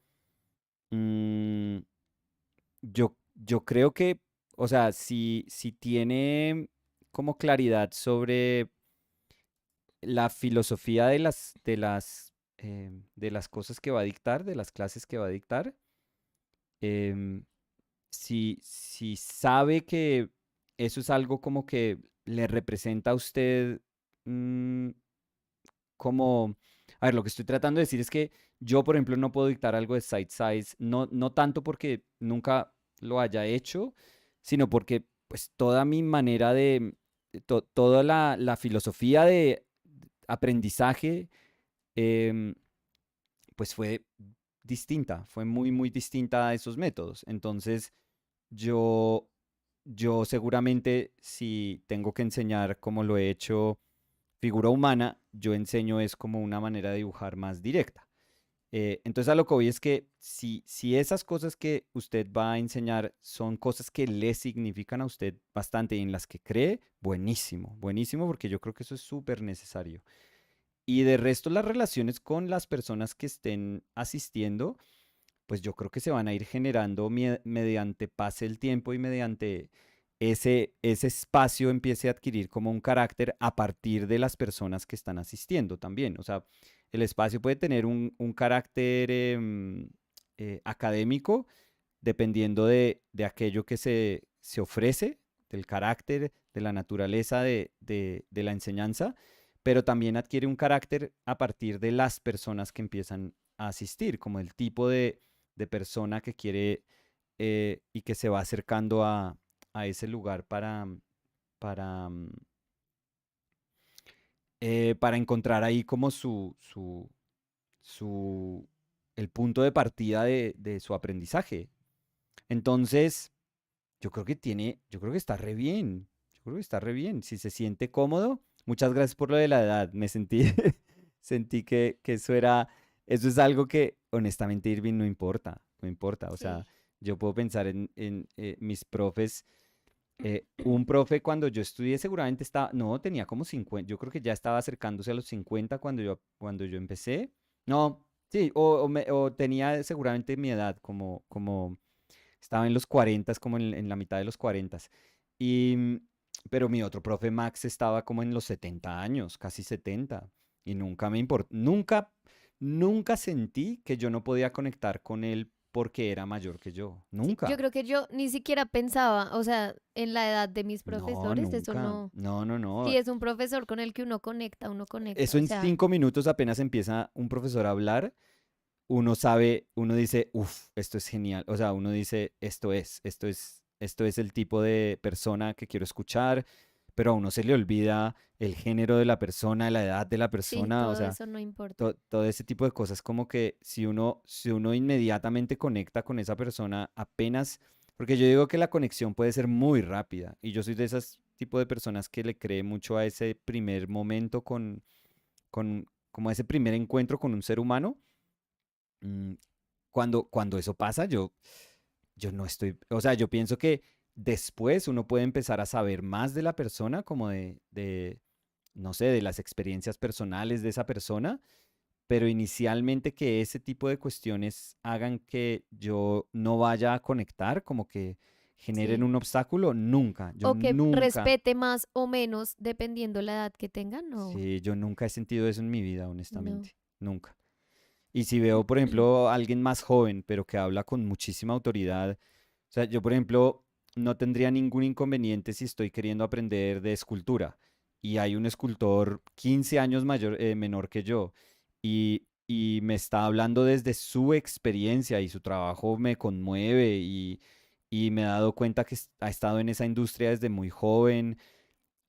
O sea, honestamente, me importa cinco que sea más Incluso, joven que yo, lo voy a respetar como respetaría cualquier maestro mío, así sea más joven. O sea, sí, no. incluso iba a decir que en muchos de los talleres tuyos puede que haya gente mucho más joven, mucho mayor, de tu misma edad, no importa. Sí, Y yo creo que nadie piensa como, uy, no. O sea, esta es la edad de Nicolás, entonces no, como que lo voy a ver como menos, o lo voy a, ¿no? No, yo sí, creo que ni, o sea, estoy pensando en los talleres en los que yo he estado, que tú dictas. Yo Sí. no, ni siquiera me he puesto a pensar cuántos años tiene tal persona y No, cuántos yo años tiene tampoco. tal otra persona. No, yo tampoco. Lo que tú dices, si el trabajo a uno lo conmueve, pues ya, ya está. Sí, Irving, ese respeto se lo va a ganar es desde la manera como habla con las personas que van a asistir, el trato, o sea, su capacidad de trabajar para ellos, por ellos, o sea, la información que le brinda a esas personas, Ujú. todo eso va a ser infinitamente más importante que cualquier otro aspecto.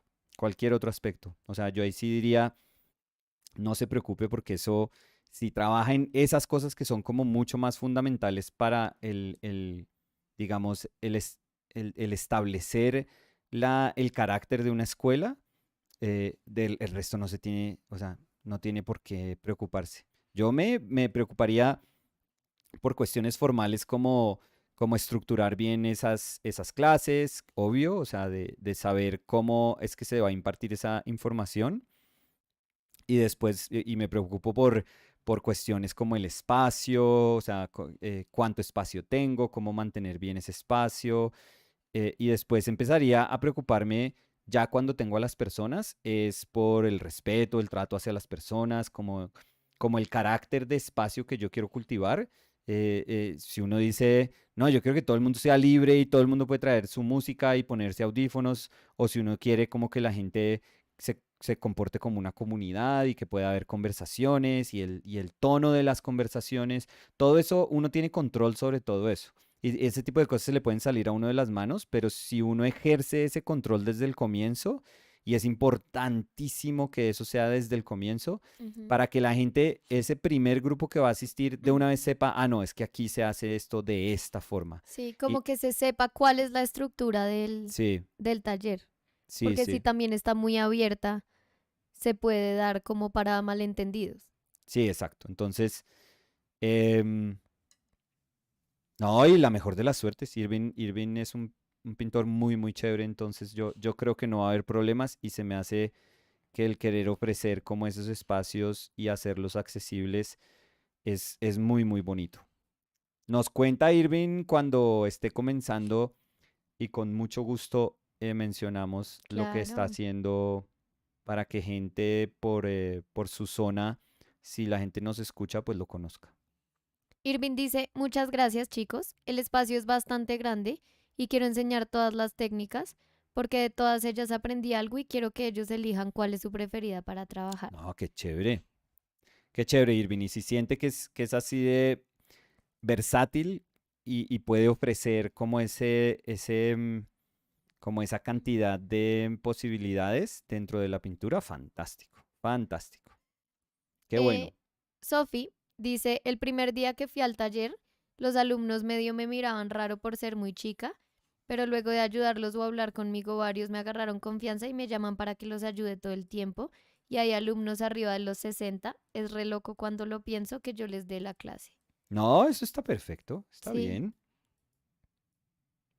E Irving dice, ya comencé hace un mes. Va Ah, muy bien, gracias por todo. no, qué chévere. Y entonces, Irving, si nos quiere mandar, mándele a Dani. A mi Instagram, Sí, como para poder abrirlo acá pues si de pronto tienen un Instagram y no sé si si tiene tengan una Instagram. cuenta, sí, Si exacto. no tienen Instagram también, como decirnos de nuevo como la locación, eh, el nombre del taller. ¿Y en dónde es Irving? Por eso la locación, por eso decía. Sí, sí, pero así que nos pueda responder ahí mientras.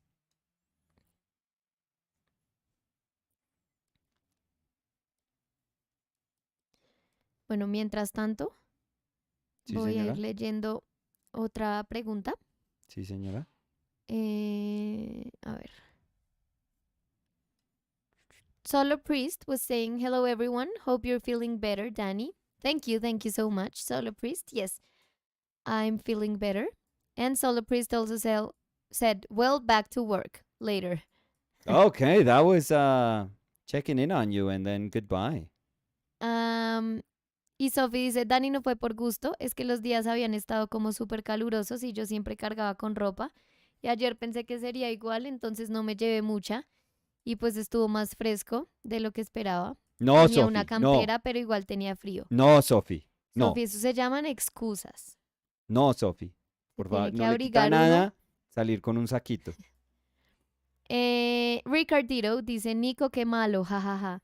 ¿Qué Daniela hice? siempre me ve los inbox y me responde, Nico malo. Sí, yo siempre respondo, lo que pasa es que me demoro porque no, yo no soy tan pendiente del celular, pero yo siempre respondo y obviamente sí me interesa todo lo que me mandan. Nicolás lo está diciendo como un chiste, pero es un chiste muy tonto. Uy, salí. Ni siquiera sé qué fue lo que hice y ya salí regañada. Eso pasa cuando uno habla bobadas, Nicolás. Ni siquiera todavía no sé qué es lo que hice. Irving dice, es en Chihuahua, México, al norte del país. Chihuahua, qué Ay, lindo. qué lindo. Chihuahueño. Liat was saying, I have to head out. Have a great stream. Painting is looking great. Feel better, Danny. Bye, chat. Thank Thank you, you, Leah. Liat. Have a good And we'll day. see you soon. Yeah. Um, let's see.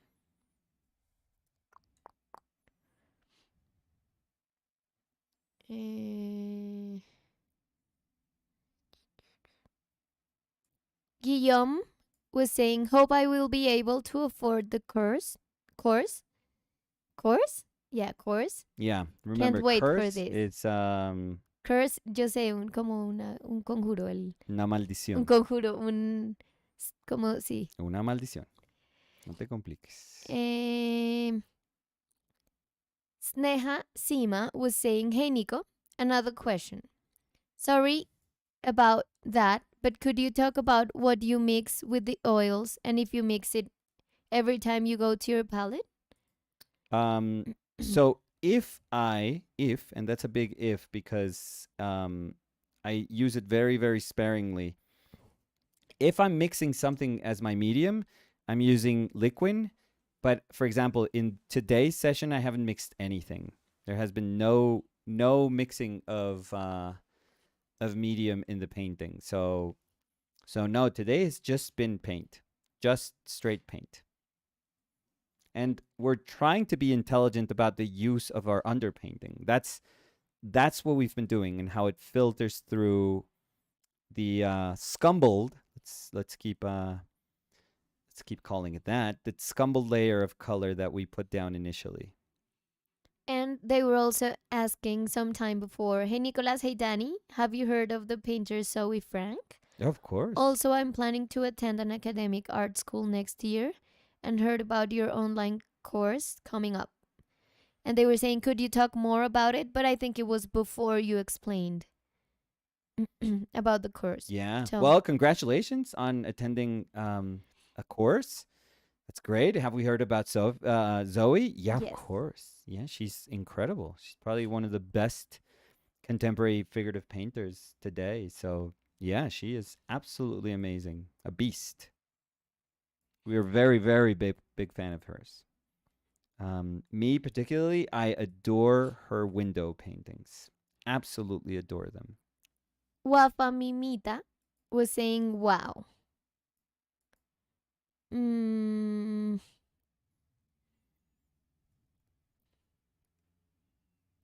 let's see. How are you feeling, Daniela? Good. Yeah? Yeah, I'm good. How are you feeling? I'm feeling. Oh, I forgot my song now. My 80s song. What was it like? What was it? What was I Hot singing? passion? Hot passion. No, not with that vibrato at the end. Hot passion. No. It has to end like that. No, That has because to you be said like. hot passion. Well, that it starts like that, but I think at the end it has to. Like with a little riff, like. Yeah, but that one was No? terrible because you were like, hot passion. No, that's so bad. Mm-hmm. I love that you can't. No, now you're just like destroying the poor song. But you gotta add like synthesizer to that.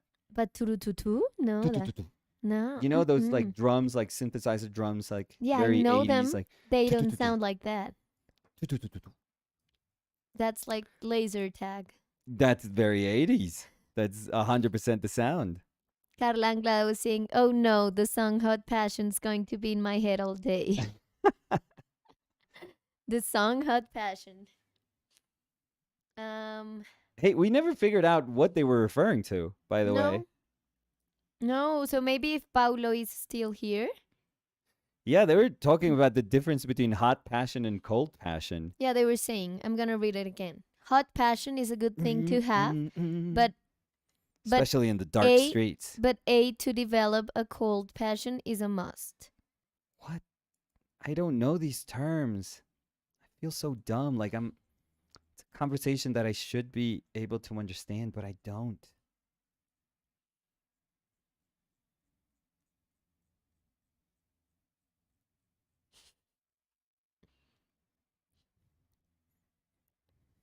Mm. Mm, mm, mm. Hot passion.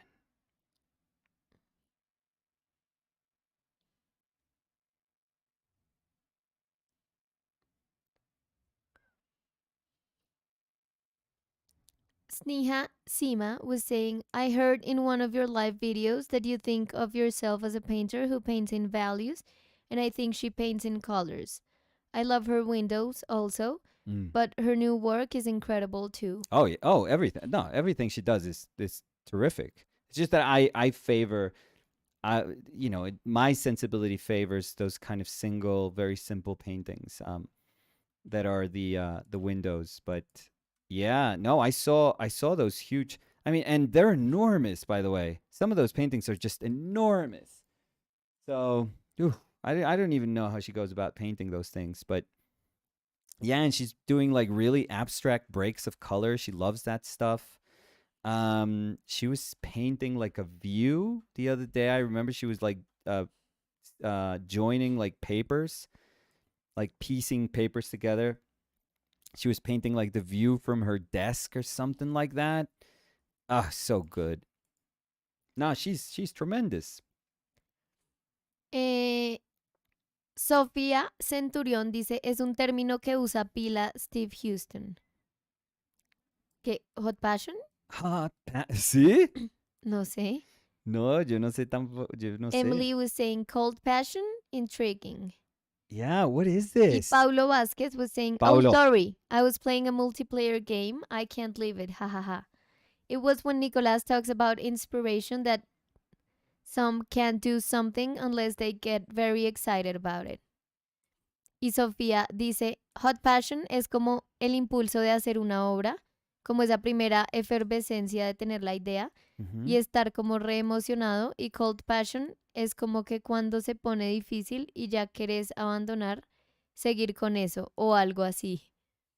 Uy, Sofi, pero gracias porque eso ya es más de lo que sabía o entendía.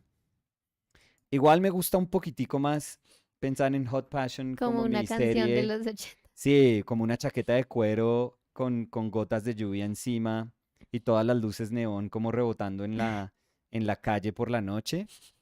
Tan, tarán. Sí, Sí, porque es que hay muchos crímenes pasionales que suceden en la oscuridad de la noche. pero crímenes pasionales, mi amor, eso suena horrible. Pues mi amor, no me culpes a mí, es la serie. Pero no tienen que ser Hot crímenes. Passion. Claro, porque ellos son investigadores que muchas veces no se Ellos son acomodan. quienes, mi La amor. pareja, siempre es una pareja de investigadores. No, Ellos no siguen las reglas, mi amor. no. Ellos no siguen las reglas. Pues es que para que pueda haber justicia en una ciudad como esa, ¿Como cuál, mi amor? algunas veces toca ¿Qué bobada salirse, estás algunas diciendo? veces toca hacer las cosas, la Por justicia por fuera de mano la propia, ley. por fuera de la ley, sí. No. Paulo Mm, Vázquez was saying mm, hot passion mm. is like having that drive that really excites you so much. Ujú. Undeniably something that we all want.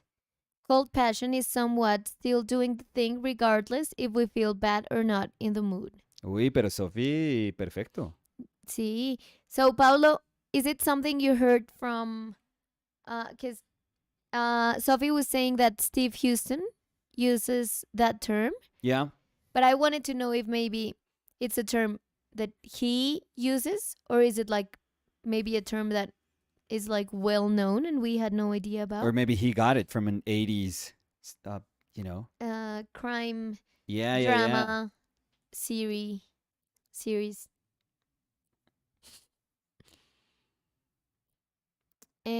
Pablo Vasquez was saying to do so, it's like not waiting for an inspiration to hit before we start doing something. It's like a deep love whatsoever.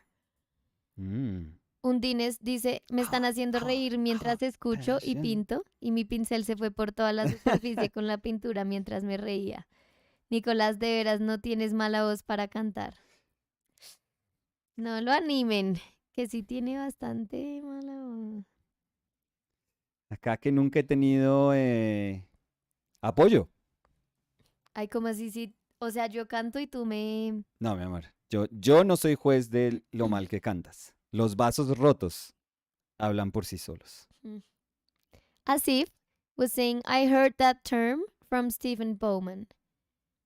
Pedro Oh. Vicente dice, I've heard that from Stephen Bowman. Y Sofía dice, Stephen Bowman también lo mencionó. Paulo Vázquez was saying, I heard it from Stephen Bowman, if I'm not wrong. Uy. Lo va a preguntar. ¿Qué? Mario León Mario nos saca de la duda. dice, Hot, hola, hot. qué duro. Está muy buena esa pintura. Tan Y si lindo, no Mario. la han visto, les recomiendo la película Nope. Anoche fui a verla en cine y está muy chévere. Saludos. No, no, Mario. No, Ay, no la hemos no la visto. hemos visto. Mm, Nope, la hemos visto. Pero A él es ver. un director chévere. Pero es de miedo, Nicolás. Es como las que él hace, creo. Ujú. Son como más de suspenso. Ay, pero chévere. Sí, son chéveres. Deberíamos verla. Gracias, Mario, por la recomendación. Yo confío mucho en el criterio de Mario. Yo también, yo diría ciegamente incluso, confío en Mario. Emily Painting Elk was saying, I just keep hearing the Hot Pocket commercials in my head now. What? Thanks, Nicolás. I Thanks, don't know Nico. those. I don't know those. I don't know if I have them in my memory. Does it sound like Hot Passion?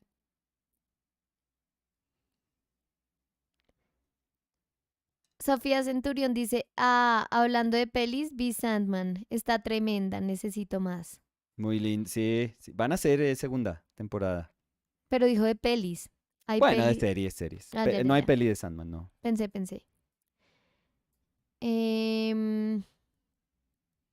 Hmm.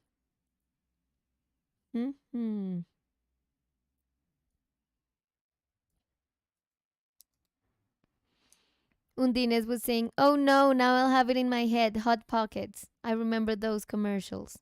I've never heard it. Or maybe I have, but I didn't pay attention. Maybe you're just doing a rip-off. Maybe. Do you Yeah. think? No, I think I'm going full. I'm thinking of like my 80s series. So I'm going more for that than for a commercial. Emily was saying, totally Hot Pockets. That's what I thought you were channeling from the 80s. What?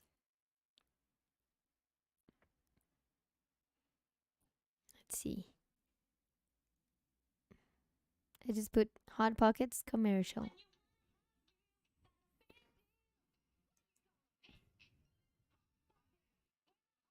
Bueno. I mean, a little bit. That's a little more poppy.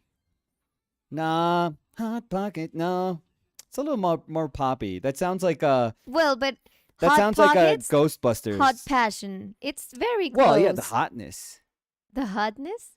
Yeah, one you can eat and one you have to endure. Oh my God, no. Yeah.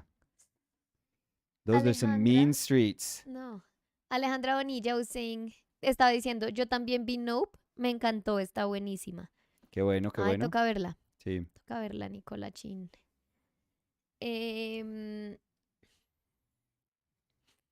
¿Acá había Hot Pockets? No. No. Pues no, bueno. Cuando yo crecí, no, obvio no. No, es que estoy pensando, yo tampoco probé nunca. O Eh, sea, creo que no hay. Pero acá no se consiguen, no. No. Ay, hablando de eso, los Hot Pockets que tenían adentro como un resto de cosas. O sea, podía ser de Gracias. pizza o de... Es como... Creo que podían ser sal. Creo que era más sal que... ¿Qué dulce? Sí, Es sí, que me sí. estoy acordando, no sé por qué, de Era algo de mi pollo. sueño, Pollo, pizza, lo que pero fuera. tenía que ir a Cali Ajá. con tu hermana Tatiana. Ah, bueno. No sé por qué, Ujú. pero me comía un pie de manzana delicioso. Y entonces estoy antojada. Mm. Gracias, Linda, por... ¿No? No tiene nada que ver con lo que estamos hablando, Hot pero... Pocket se parece a esos. O sea, un pie de esos. O sea, literal se parece a los Hot Pockets. Me acabo de Sí, es acordar. como una empanada de pollo, ¿no? ¿Qué, mi amor? ¿El Hot Pocket? No parece. ¿No? Es que parecía un pie de manzana de los de mi sueño, por eso dije. Es que yo nunca los había visto. Och. Hot Pocket. Ah, bueno, no, este ya no. Es que en la propaganda, como era un pixel, Ujú. sí, esto parece como... Una empanada. Pero mira, o sea, No míralo puedo acá. mirar. Sí. Parece el pie. Sí. Pero acá ya parece una pizza. Dice Premium Pepperoni Pizza. Sí, Hot sí. Pockets. Sí, yo me acuerdo, pero no, no. Incluso creo que yo me he comido pues, uno en mi vida, creo. Se ven muy ricos. Bien. Pues, o sea, No, pues yo es lo probaría. basurili. Mm. Pero pues yo lo probaría. 100%. It went darker with the eyes. Ugh. Because I ruined my whole values. So now I have to see if I... But that was the point of the painting, so I need to find like a middle ground for this. Tolly one was saying, "Thank you for sharing this with us. It is inspiring to watch you paint." Oh, thank you. Emily Painting Elk was saying, "Ha ha ha, the hotness. This conversation is cracking me up. You're right. Your version was slightly more indie slash jazzy." And I'm thinking it has to be like a almost like a 21 Jump Street. I don't even know the song for 21 Jump Street. I don't remember. But I'm thinking of something like that. It has to be like Miami Vicey, but maybe at night. So think of Knight Rider meets Miami Vice, maybe. Meets like Sledgehammer, maybe. These are like deep cuts for like people that grew up in the 80s, 90s. Yeah, that's what I'm going for. Emily Painting Elk was saying, "They're horrible. Unless they are watching and want to sponsor you, in which case they are delicioso." Oh, there's still can you still get them? I don't even I don't I mean I don't pay attention, but maybe No, I've but seen them here, in like no. I mean, no no that's no, maybe but why when we I've don't know. traveled or something, I don't think I've seen them. Emily was saying, "Oh my God, you are showing our age." Was saying Emily. Oh, Uh, I never hide it. Come on, Emily. Never hide it. Sobaka was saying, "Nicholas's song sounds like Hot Blooded Foreigner." Foreigner? Foreigner. Hot-blooded? So I mean, let's. if it's a foreigner song, I think I'm on the right track then. Maybe that's the one you're ripping Maybe off. that's what I have in my head. Yeah, I'm sure. I mean, but all those 80s like theme songs, they were ripping somebody off. Oh my God.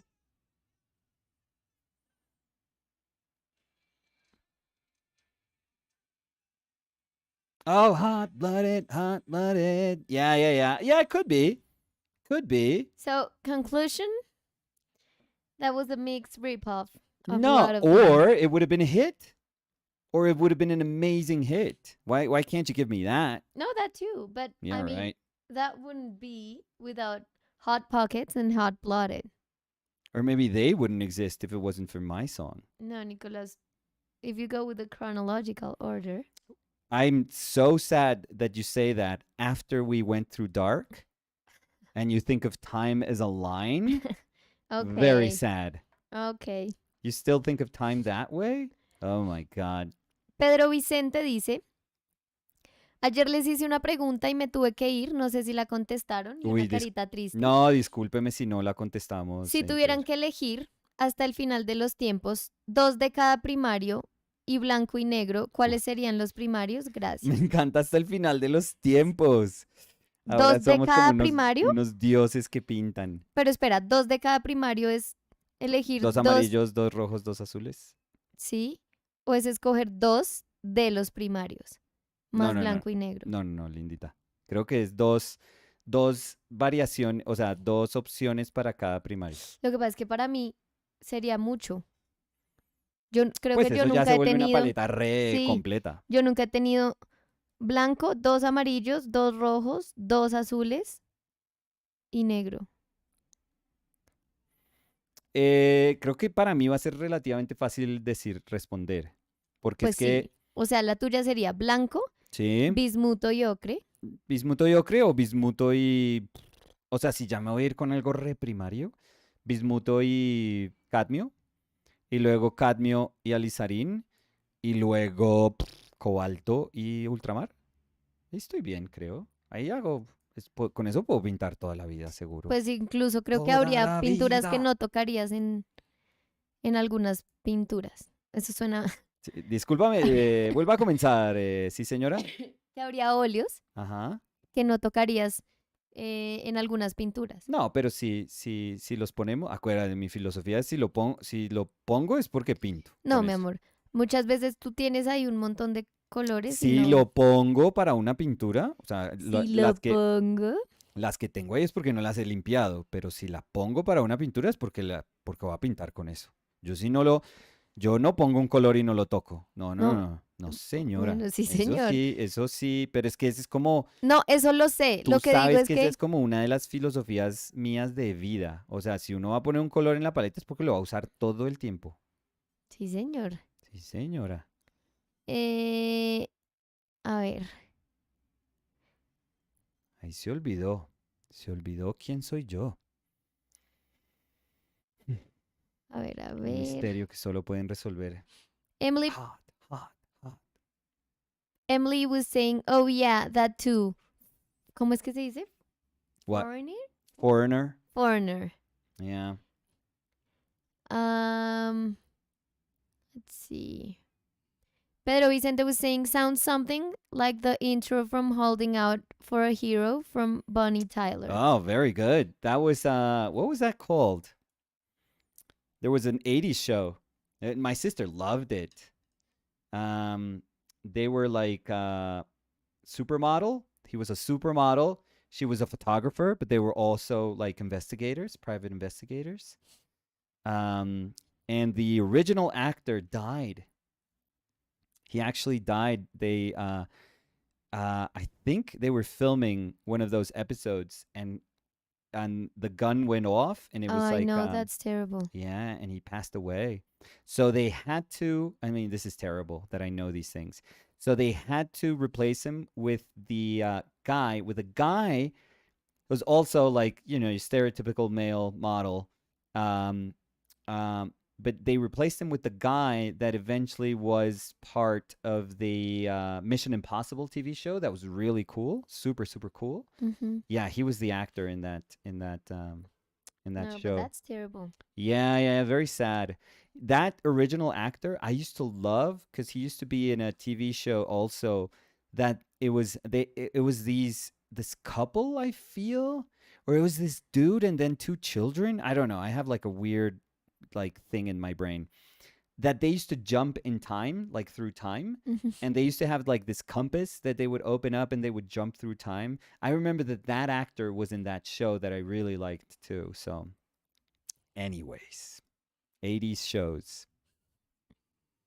And Mm, I remember like maybe it was like a Christmas that my cousin was there, Ingrid was in mhm. my house, and apparently we both liked that show for some reason.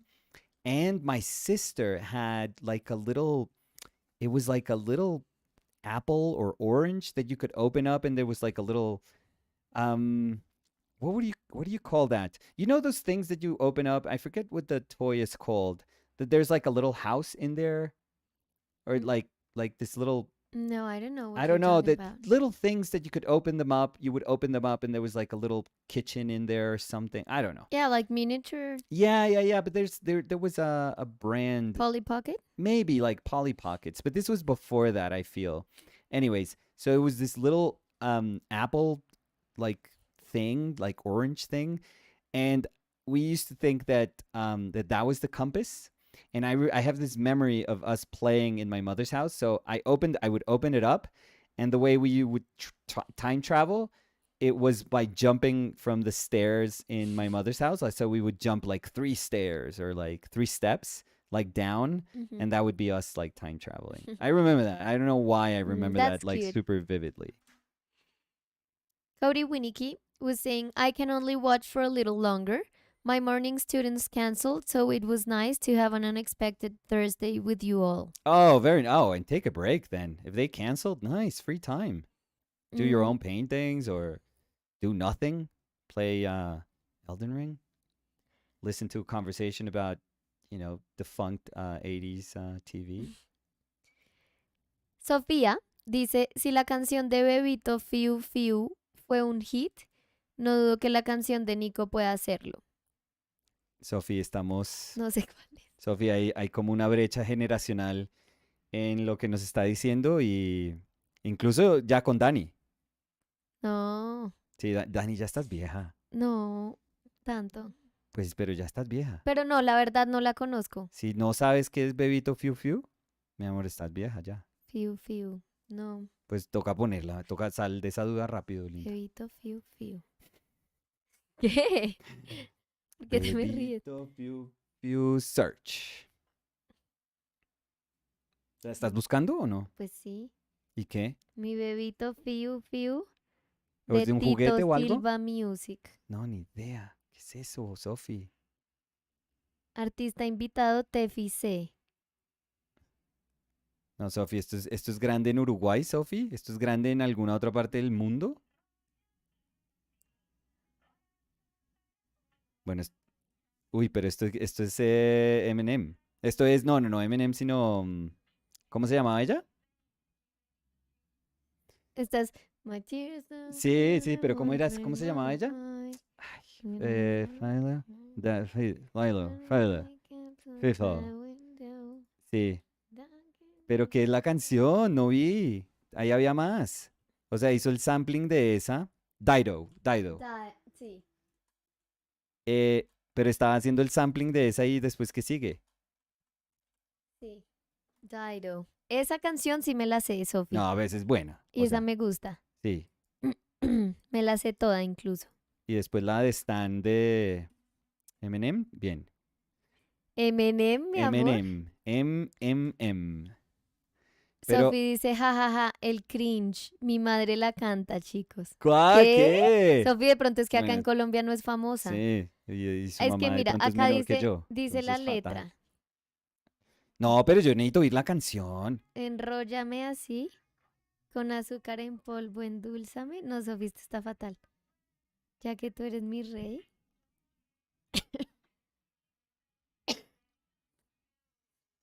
No, no, eso no es en serio. Pionono de vitrina, con eso sé que eso no es de Colombia. No, pues es que eso no es. Pionono de vitrina, que es un pionono de No, vitrina. por eso. Esto es local, Sofi. Sí, yo no creo, Sofi. Esto es local. O de pronto hay alguien de Colombia. De pronto Mario. Si Mario está acá. Mario, Me encanta que Mario, bebito fiu Mario es fiu. nuestra brújula de buen gusto y de mal gusto. Así, pues estaba diciendo, muchachos, eso sí existe en Colombia. Fue un meme shitpost. Sí, Sí, sí, no, la verdad. cosas que no, lenguaje que no. Me toca Pero yo quiero saber de esperar a Mario. Samu. Mario es como lo que tú dices, pero no es como, no, yo no diría compás de buen gusto y compás de mal gusto, sino Mario sabe de la actualidad. Es que él tiene que tener el pulso en la actualidad. Es su trabajo. Mario, por favor. Mi bebito fiu fiu. No, pero ahí tú Pero estás que tratando de mostrar tu voz ahí con todo el pero mundo que, todo el tiempo ahí.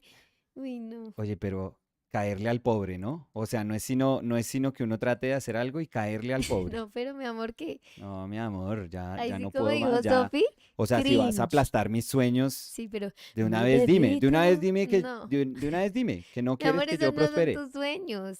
Oye, y además tienes el derecho de decirme cuáles son mis sueños. Pues yo No, los conozco. no, mi Tú amor, estás ahí rogando por un cumplido de la voz. no. Así que Así alguien uno no diga, puede. oye, No, pero así uno no puede. oye, bebito, Así fiu, uno, fiu tu voz. no, así uno ¿Me no puede. oíste? Qué tristeza. No, yo creo que Mario no está. Mm, Está haciendo el video del bebito Fiu Fiu. Sí, no, no, no, yo no lo conocía, yo no Sophie, conocía ese fenómeno, pero pues si Álvaro nos ese dice que sí, fenómeno. si Álvaro nos dice como, a ver, Doe Art was saying, I'm Brazilian. Hi. Hey, Doe Art. we are Colombian. Hi. Yes. Um, Emily Painting Elk was saying, check it and see. I've got a fever of 103. Well, it's better than having hot pockets repeating in my head. Okay, gonna actually paint now. I mean, well, you could do the same. You could do the two things. So, Conan was saying, just saying hello, Daniela and Nicolas. Hope you're having a great day. It thank always you. surprised me how your work turns out. Amazing. Oh, thank you. Okay, that's like little faith in me, but thank you. It's like it's always surprising how your work is like initially it looks like shit, but then No, they're not saying that. They're saying they're always surprised by your work. but then you're able to pull it off. I don't know. No. Nobody understands how. I'm kidding. Thank Cody you. was saying, I just watched you guys and ate a proper breakfast for once. Haha. Afternoon class starts soon. Ooh, What what's was that? the What is breakfast? that? What is in that breakfast? Yeah, I, I I want want to to get know. antojated. Em, Alejandra Bonilla está diciendo Polly Pocket. Sí, yo creo que sí era un Polly Pocket. A mí me Yo creo encantaban que los era Polly Pockets. precursor de Polly Pocket. ¿Sí? Sí, era un A ver, yo quiero ver pre-Polly Pocket, cuándo empezaron los Polly Pockets. como en los noventas. Pero esto era ochentas. En el 83. What? Sí. Es que yo creo que, mira, este es uno en forma de como corazón. No, pero es que no, pero esto era una cosita así, mira. Así, era una naranjita, una cosa anaranjada chiquitita. Bueno, de pronto era Mini Pocket. como Un un Polly Polly Pocket Mocket. chiviado. Un Polly Que es Mocket. que yo también tuve, sí, Un Polly Chocket. sí. Eh, De Saint Victorine. sí, yo también tuve de esos. Y eran más chiquitos aún. Pero los Polly Pockets eran muy chéveres. A ver. eh,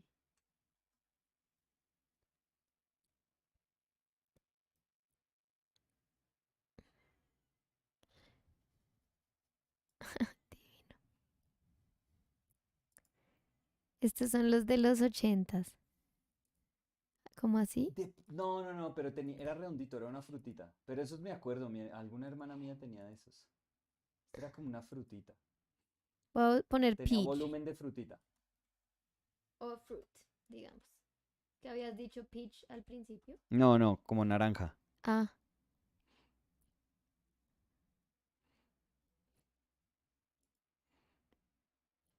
mira este. Este es como un limón. No, era opaco y era chiquito, era chiquitito. O sea, no tenemos que quedarnos aquí buscando. O sea, me apasionaría quedarme buscando.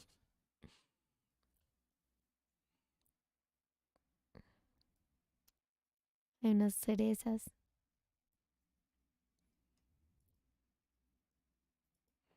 Sí, pero los Polly Pockets eran chéveres. Eh, Asif was saying, LOL, I'm in class right now. The commitment to OPL is real. And Asif, to class, and your commitment to class very low. 0. What's Yeah. that? No. No. Y así quiere Asif. irse.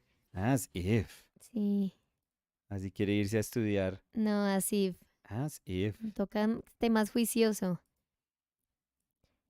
Cody Winicky was saying toast and 3 eggs over medium with green chilies and vegan cheese because I can't handle dairy anymore. That sounds like a great Oh, that sounds pretty breakfast. good though. Yes. Yes. That's a breakfast lunch for me.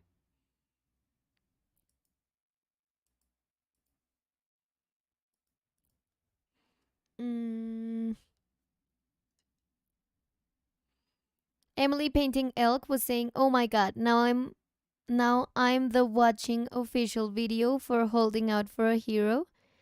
Now on Mhm. my other device. Lord help me. The man with the neon whip and a Oh, but I don't crying know that emoji. I don't think Seriously gonna start painting now. I don't think I've ever watched that video. And I don't think Emily's gonna paint Oh no. anytime soon. No, the morning is done. Yeah. Yeah. That Emily's that in a morning rabbit hole that morning session is right shot. now Just after assume the it. Hot Just yeah, Pockets. own it. She's Own gonna it. go buy some Hot Pockets. Yeah, but what was the show? What was I need to know the show. Could you search for that, Danny? Mi amor, ¿cuál show? So, I need a hero intro song. Holding Out for a Hero. Oh, there you go. When they were saying they were seeing the I need a official video. hero. Official video. No, Not, no. But this is not like the video of the song. This is just a show that used it as an intro song. Where did you get that from? Oh, oh my God, that show No, was because so they were popular. saying I'm watching the official video for Holding Out for a I Hero. know, but I don't want to watch the official video. I want to know what the show was called. It was like they were like a supermodel agency, and they were Cover Up. What's that? Cover Up. Cover Up. Yes. Yeah, so he died tragically. It's very sad. But I have to say that song is very good. I like it. I associated with that show. There's no way anyone in the 80s like that grew up here doesn't think about that show. That show was so popular. But I think about a movie. Shrek, I think? No, Footloose? No, it's not in Footloose. I think it's in Shrek. I really do. I know that it No, seems 'cause like I I pulled that remember out of my 'cause butt, of my mom, but but I think it's in Shrek.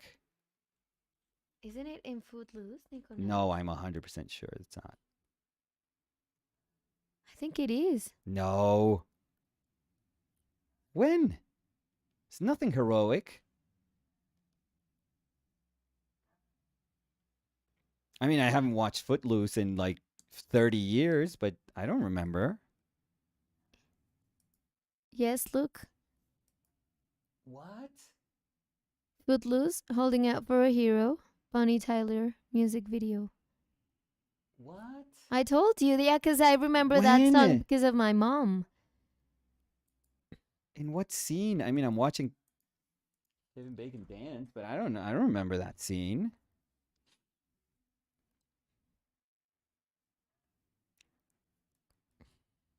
Really? See? No, I trust you if you found it. I trust you. I just don't remember. I mean, honestly, And you even, I mean, if you see it, it says Holding Out for a Hero, Bonnie Tyler's song. for Footloose? Musical movie, Footloose. What? I mean, now that I'm thinking about it, Look, Holding Out for a Hero is a song recorded by Welsh singer Bonnie Tyler. Yeah. Singer. Singer, Welsh. a Welsh singer. Welsh, Welsh singer Bonnie Tyler for the soundtrack of the 1984 film Footloose. What? That was for the soundtrack? Yes. What? Come on, Nicolas. Oh, I honestly Know I don't. your references. No, I remember. What do I remember about that movie? I remember Footloose. I mean, obviously, and I remember. I don't know that they played chicken with a tractor. I think maybe something like that. I remember they played chicken with the dude that was like supposed to be the tough guy that ends up not knowing how to dance, and then he teaches him how to dance. And then I don't remember anything else. Nothing. But I don't remember him being like, I need a hero. Like, why do you need a hero?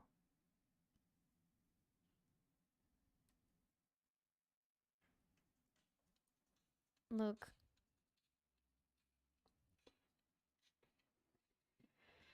That's a good intro. That's a proper intro. Yeah. Oh, it's just him dancing. It's just him dancing. Oh, the chick. Yeah, playing chicken. Okay, so they. But was it in the movie? That doesn't seem like it's in the movie. That Yeah, seems because like this it one's was the part of the song. soundtrack, but it wasn't. Was it in the movie? That's what I'm trying to think of. Okay, I remember. See, so I remember the chicken part, the playing chicken. That was the only moment that I was like, I need a hero, maybe. So, Okay, there's a tractor. Okay, so maybe my brain is like working, but I didn't remember it. yeah, look. I Jesus. Ay, Jesus. That was nice, Danny. Oh, so it's in the tractor chicken race. I mean, the song is part of Oh, that's the song he puts in the boombox. Oh my God, this is terrible. I gotta watch this movie again. I mean, We it's should. terrible. I would watch it with you. Oh my God. I haven't watched it since I was a kid, so I don't know. I don't even think I watched it. No, I maybe watched it again at some point, but I don't remember. Um, Emily Painting Elk was saying, actually, you need to watch the video. Come to think of it, it's epic. You're right. I'm down the rabbit hole. Oh, you're done for. Yeah, yeah, yeah. Put those brushes down. Johnny Matatiao was saying, when I think of the I Need a Hero song, I think of the short circuit movie with Johnny Five. Oh my God. That's like so they have probably used a lot of like things a lot of movies or and shows use that song. Oh, and Emily said that because right before that comment, Emily was saying, haha, don't watch it. You will never be able to unsee it. And Marcelo Peralta was saying, try to watch the remake of Footloose by mistake. Big mistake, I'm sorry. What? There was a The remake? no dance policy plot does not work in the 21st century. Yeah, no. Those plots of like oh, this rich like the idiot's dad, you know, the jock's dad in school has like I don't know, it's trying to tear down the mall to build like a whole new ugly building. Yeah, those things they don't work anymore. What? There was a remake? Oh, I I had didn't no know that. idea. Let's see. Who's in the remake? No, come on, don't mess with those movies. I mean, they're horrible. It was in 2011. What? Yeah. No Mm, idea.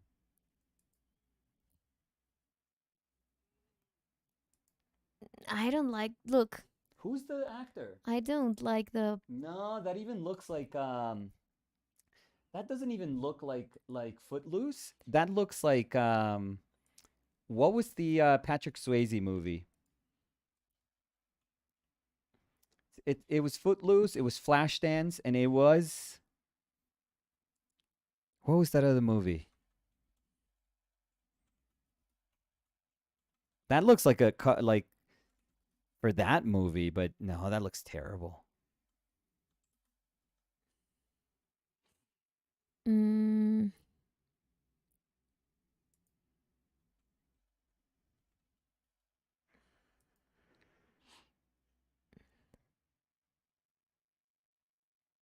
What was the movie, Danny? The one that she's going on vacation. Dirty Dancing. Dirty Dancing. Thank you. Those were like that's the trilogy. That's So, the holy trinity. so Footloose, Yeah. the remake. Oh no, that's It terrible. says Kenny Wormold, I have no idea who that is. Julian Ho, I don't know. Miles Teller, Okay, I mean, he's an actor. Danny. Well, all are actors. Don't say No, no, that. no, but he's a good actor. He's a proper actor. Maybe the others are. good actors too. I don't Maybe know. you don't know them, but Dennis Quaid, Oh, okay. Craig Brewer, Andy McDowell, Patrick Fluger, Yeah, this is not ringing. Saya Cullen, Maggie Elizabeth Jones, Mary Charles Jones, And how did Ray the movie do? McKinnon. How did the movie do? Mm, I'm gonna say it's a 38. It's a solid 38 in in what? Rotten Tomatoes. It's a 68 in Rotten Tomatoes. Really? Yeah, a 5.8 in IMDb. Wow. Um, 68? yeah, That's not like no, that's not that's not bad. a train wreck. It's a 68 and audience score 61. Yeah, but I thought it was like a dumpster fire. I thought it would have been just horrendous. Mm,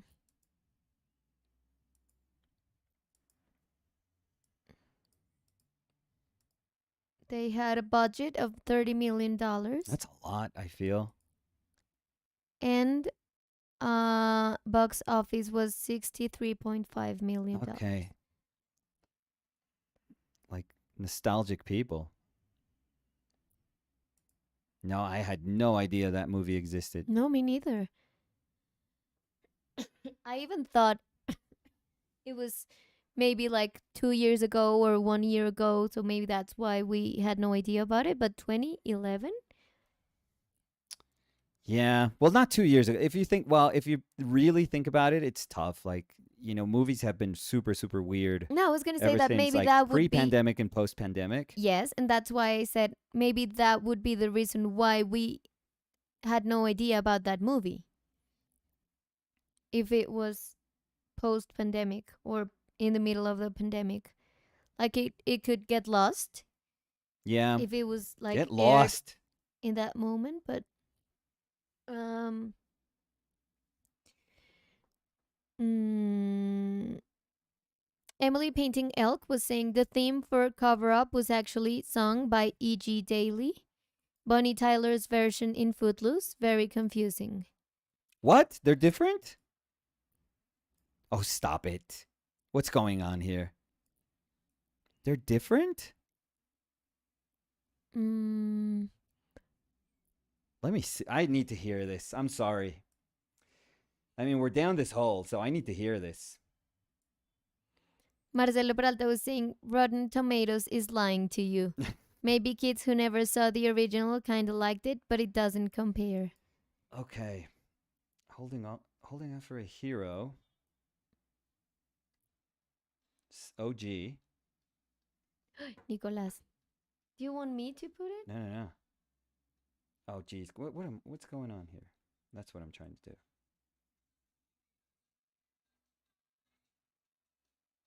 No. The one of the TV show is the same.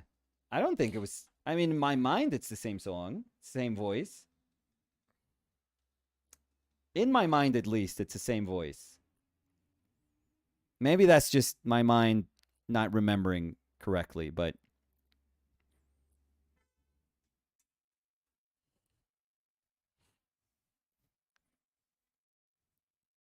Um, it's a good song. Cody Winnicky was saying, my brain always mixes the Hot Pocket theme with the Transformers theme, so I know it's wrong, but I only ever think of it as Hot Pockets, a sandwich in disguise. Hot Pockets, sandwich in disguise. Um, let's see. You know what's better? The Hall & Notes song. What's that song? And the DuckTales intro. Not, creo que I've I remember you saying that. Oh, those are like, that is like, you could sue the DuckTales people. Yeah, I remember you showed me that Yeah, some it's years that ago. is that's like way too close.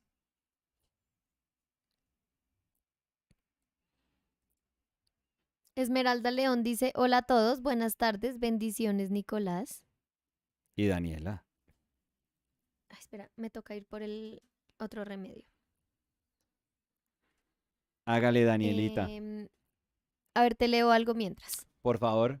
Criptos en español dice, Nicolás, una pregunta. Sí, señor. ¿Cómo está la situación con las galerías en Colombia? ¿Hay mercado? Gracias.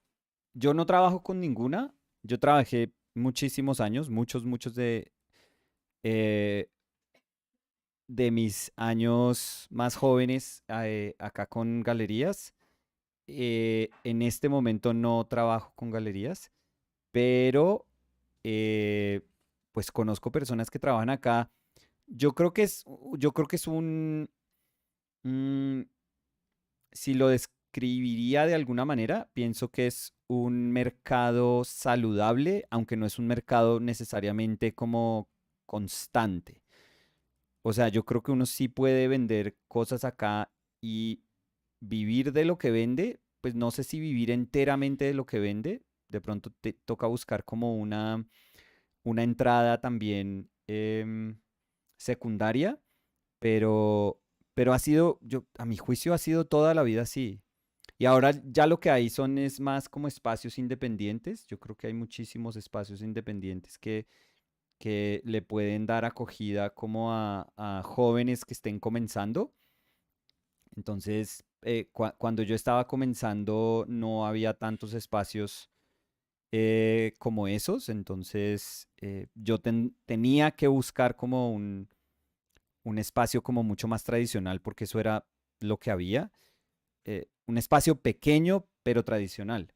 Y así fue como comencé, pero, pero yo creo que sí, o sea, yo creo que se puede.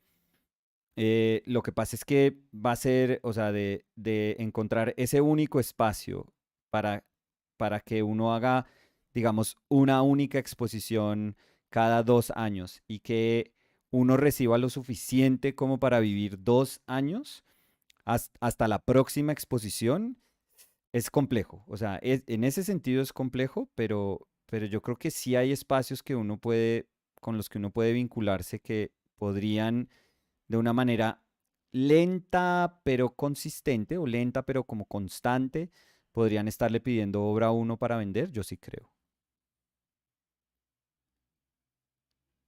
No sé el estado actual, porque pues en una recesión pues normalmente sufre todo y sufre el arte, entonces No. em,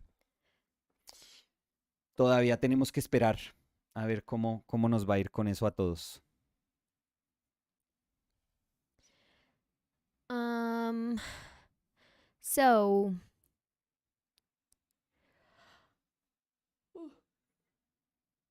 Sergi Arts, Uf, perdón por el bostezo, dice, hola, hace tiempo que no comento nada, pero sigo viendo vuestros directos igualmente. Hola Sergi, ¿qué tal? muchas gracias, Sergi. A Muchas ver, gracias. No, no por comentar finalmente, sino no, como siempre, muchas gracias. por estar. Emily was saying, I sent Danny the link to Bonnie Tyler's video. I have decided you must watch it. Your lives will never be the same. I promise. So we have to see it as soon as we finish. Do you think? Do you want to try and speculate what the video is about, Danny? That would be kind of cool too. I don't know. Like, think of I think it could 80s. be anything. Yeah, but yeah, you're right. In the 80s, nothing had to have sense. Nothing. Like, it could just be big hair and, I don't know, what the definition of good looking, sexy people, and that's about it. So it doesn't have to make sense. And this is like pre MTV days, so Mm-hmm. or like early MTV days, better. Um, so um, there was no culture of what a good video was. Nobody knew what a good like music video was. Yeah, but it could be Even though about. Aha is like that's like a legendary kick-ass video, but there were like many terrible videos. But it could be like aliens and girls dancing So you're going and with aliens, like That's what you're going. Alien invention. We No, no, could, no. I yeah, mean, no, I would honestly, give it's that a a shot. it's So, a it's like a really good. That's an option. so I would say aliens and girls dancing. Okay, like alien invasion, and she needs a hero because She's she's dancing being. in the forest. Okay, Uh, but she needs help apparently. Like, is the hero like your like stereotypical dude, like good looking dude? As was with the show. Maybe. Yeah, I need a hero. Like, what type of hero does she need? Emily Painting Elk was saying it is about everything. Yeah. So, what's your take? What's your guess? I'm thinking that it has nothing to do with the song. Like it's not a literal thing that I need a hero and she's in trouble and then there's like this prince But dude. you're the one who said about the hero, because I just think girls dancing, aliens. No, no, no, but you would want to have some sort of um you would want it to have some sense with what the song is about. Hmm.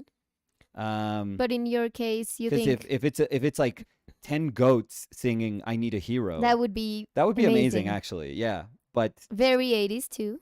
Well, 10 no. goats? No, no. I would say that's very like late 90s. That could be like mid Or 90s. very today. Yeah, but if done on like a really cheap budget, yeah, very today. Um what is it about? Yeah, it can be anything. But say something. I mean, I went with aliens, Nicolas. I think it has nothing to do with aliens. I was just thinking, like, Holding out for the hero till the end of the night. But she's saying he's got to be strong and he's got to be blah and he's got to be to the night. no, I but forget wait, what. because you said you think it has nothing to do with I the know, but I'm lyrics. trying So to see if there's it has something no there. point to decipher I'm the. trying. I'm holding on to like straws here. So You're holding on to a hero I am. till the end of the night. Well, if he holds me back, yes. Um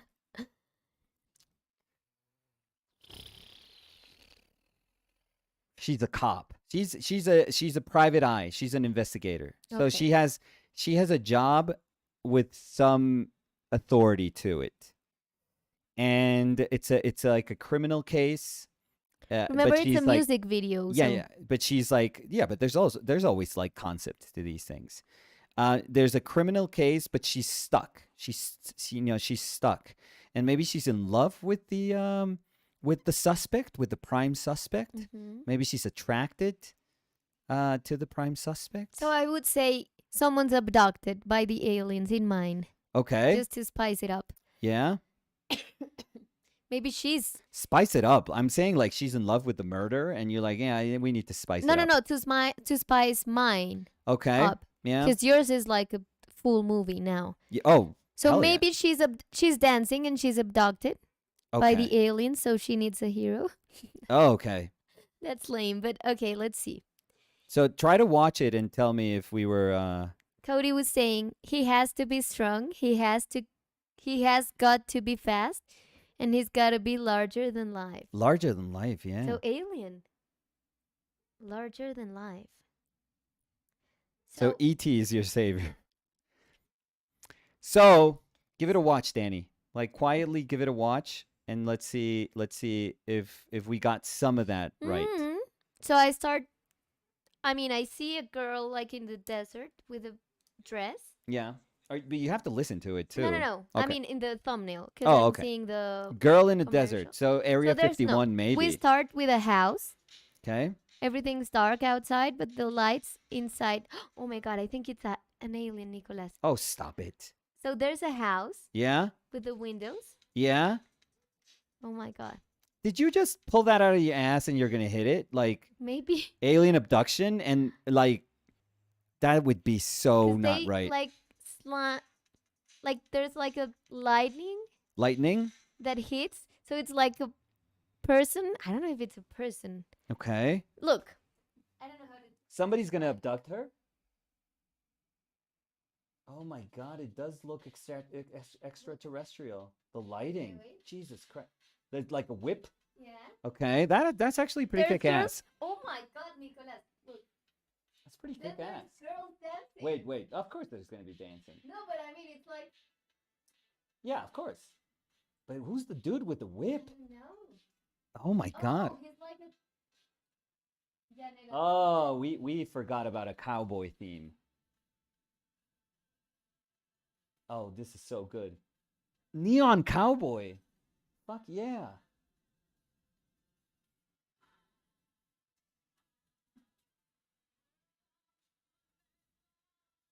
Oh, that's like real fire. Yeah, that's pretty good. Okay, we cut that because we're gonna. I Oh, don't think you can listen to it. oh no, they can. I think that's the most intelligent algorithm that they have is that stupid music But recognition then one. she's like on her knees. Of course. The house is burning, and there's like cowboys. They look like police standing Oh, right. nice. They're gonna fight the whip dude. No, they're just like. I mean, she's like suffering, singing in the grass, Yeah, she's and they just like stand behind. she's an '80s woman. You know, it's just Then like she's made like for in the suffering. Grand Canyon, singing with a white dress. Yeah, Then you could see but who's the dude? the canyon. Who's Whiplash over there? Then he whiplashes again. Yeah, well, because they loved She's still the singing. dun, dun, dun, dun, that they were like, what if in that note there's a whip, there's a whiplash, like, and that was the whole motif for that. Then there's a lot of girls singing. Well, the chorus, yeah, the Chorus singing their with their very wide honestly, this is kind of arm thematic. belts. Yeah. Honestly, Then she's inside the house, yeah, like sitting on a bed yeah. and looking to a picture frame Okay, that this- has a horse. She's with longing the for her picture. horse. Did the fire kill her horse? No. Okay. Like a man, like a man in a horse. Okay, yeah, past love. Mhm. Okay, would that be the And whiplash dude? There's like fume, Fumes. como humo, Okay, that's smoke. smoke. Okay, Then there's smoke yeah, in a door. sure. And you Well, could see the house is burning. No, Get not in out, that moment. Bonnie. She's inside and it's not burning. She's Get like, out. and you can see the cowboy silhouette appearing. Two cowboy silhouettes. Well, it's the man she longs for. That maybe he went off to fight in. And then they I don't know, enter the and Alamo. they start whiplashing everything and everything burns. The guy Now in the you photo see a has river. has a whip too. No, she was seeing a photo Yeah, in the like the como frame. portarretrato? Frame. Yeah, she had the picture frame in her hands.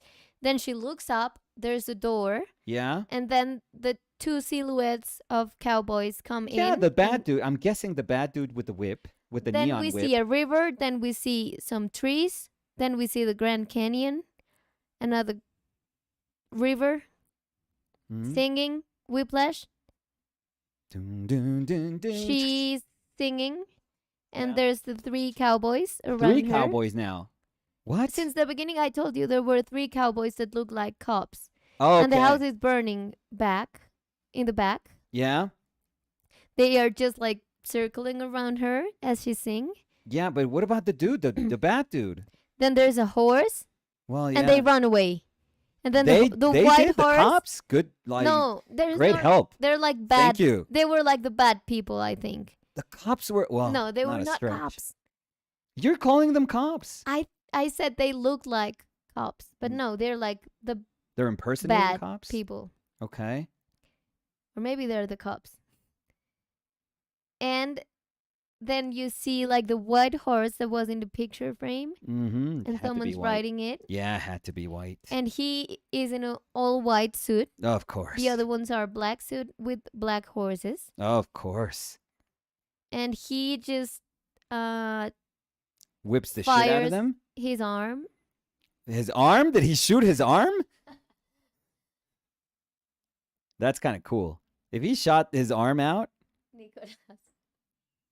He's firing his gun. weapon, his gun. Well, yeah, guns. We've seen Indiana Jones. We know guns versus whips, how that goes. Then again, Grand Canyon, another shot. Yeah, Grand Canyon, a lot of wind. yeah. Is this really the Grand Canyon, or are you seeing like rocks and you just say Grand Canyon? Maybe. Look. Yeah, that's not the Grand Canyon. Or no, maybe that's like Utah.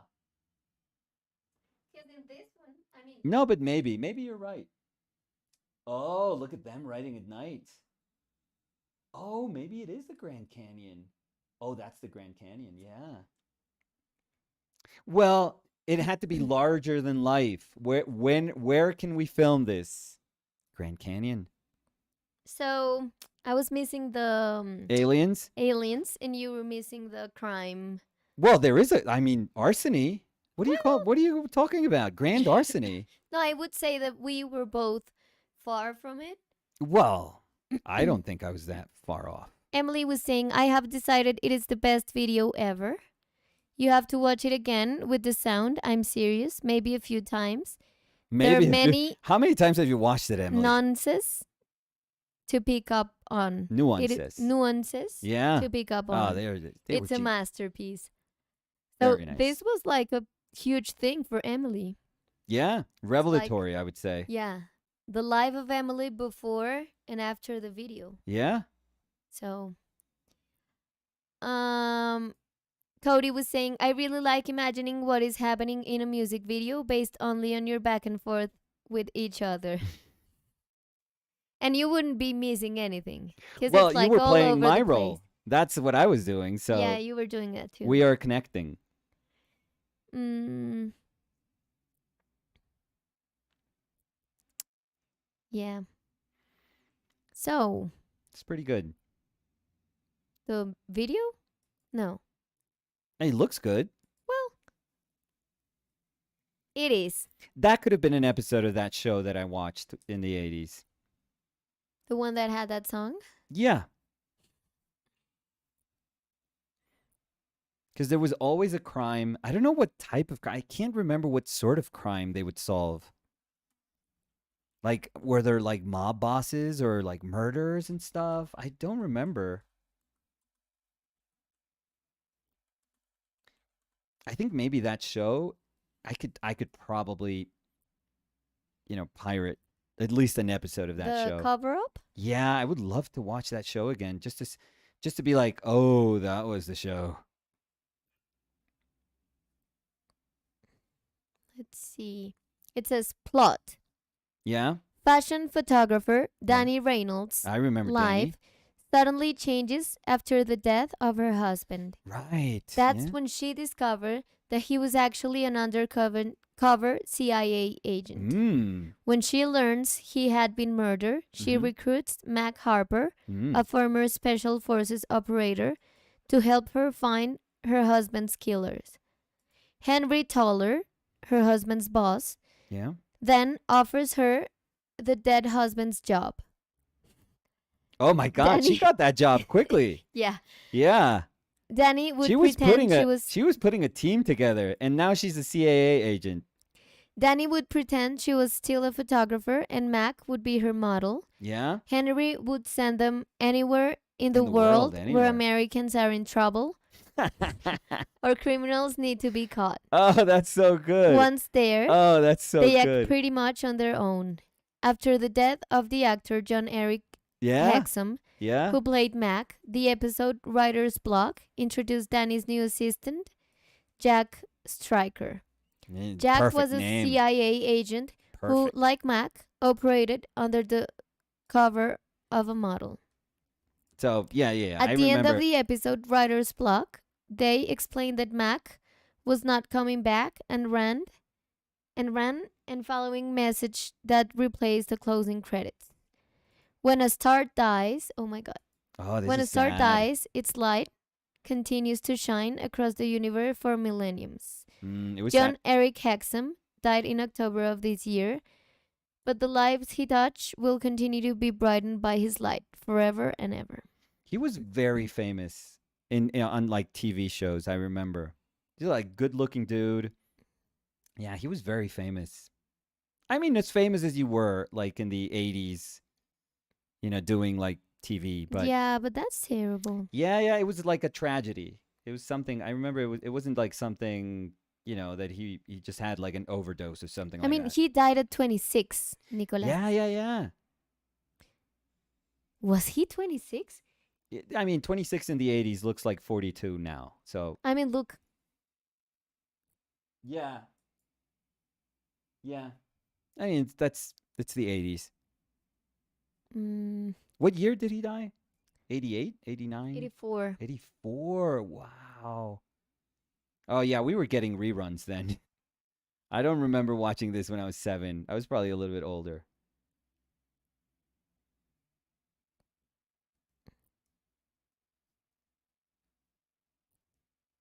My sister loved this show. She really, really loved this show. Mm. Could you look at his like filmography and see what was the show that he was a time traveler? It's probably called Time Travelers.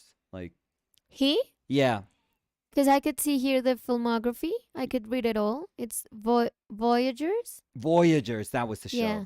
There we go. Oh, There's that was a really Voyagers and Voyagers from the Unknown. okay. That I don't know, but There's Making of a Male Model, that I have no idea. Hotel, The Nope. Bear, and Nope. Cover Up. Voyagers. Yeah. How long did that ran for? Voyagers. 1982 to 1983. Nice, a hit. And that was 20 episodes. 20. And then Hmm. in 1983, they did Voyagers from the Unknown, which was an edit of episodes 1 and 15 of the TV series Voyagers. Okay. Well, what is that? Oh, Or but maybe it's I so- could watch that.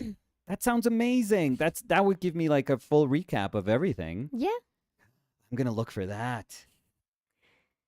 but it's very sad because if you see the filmography, Yeah. it started in 82.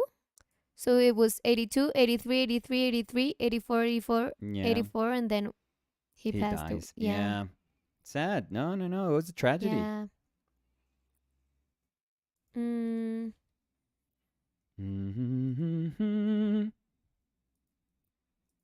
Mm, let's see. Emily was saying you have to watch it again. Oh no, I already said that. Emily said, Danny, well, like she was quoting me. Mm-hmm. And Emily was saying, Danny sent the link to the other video too, sung by E.G. Daily, whoever that is, and contains clips of the show. But it's nowhere as strong as the bunny version, in my opinion. You're Really? right. I I'm mean, screwed. in my brain, they were the same. It was the same song. Emily, Emily's you're gone. stuck. Yeah. Emily, like we lost her, She needs a hero. and she and she posted that she was getting back to painting finally. Yeah, like 2 hours ago. Yeah. You're lost. You're done.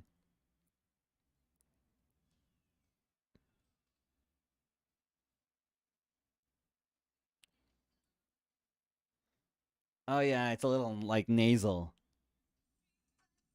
Wah. Yeah, it's a little more nasal. Yeah, but it's also all over the place. There's like a warrior, then a girl with a lipstick, then he's painting his face with black, then she's taking pictures. Oh, I he's remember that jumping. part. Maybe black- it's like a There's a lot of scenes. they're of all the- scenes from the show. Yeah. So that would make more sense. Well, not that you needed to make it sense. Emily said nope, toast. So I think we lost Emily. Oh, 100%. Yeah. Should have stayed on vacation, Emily.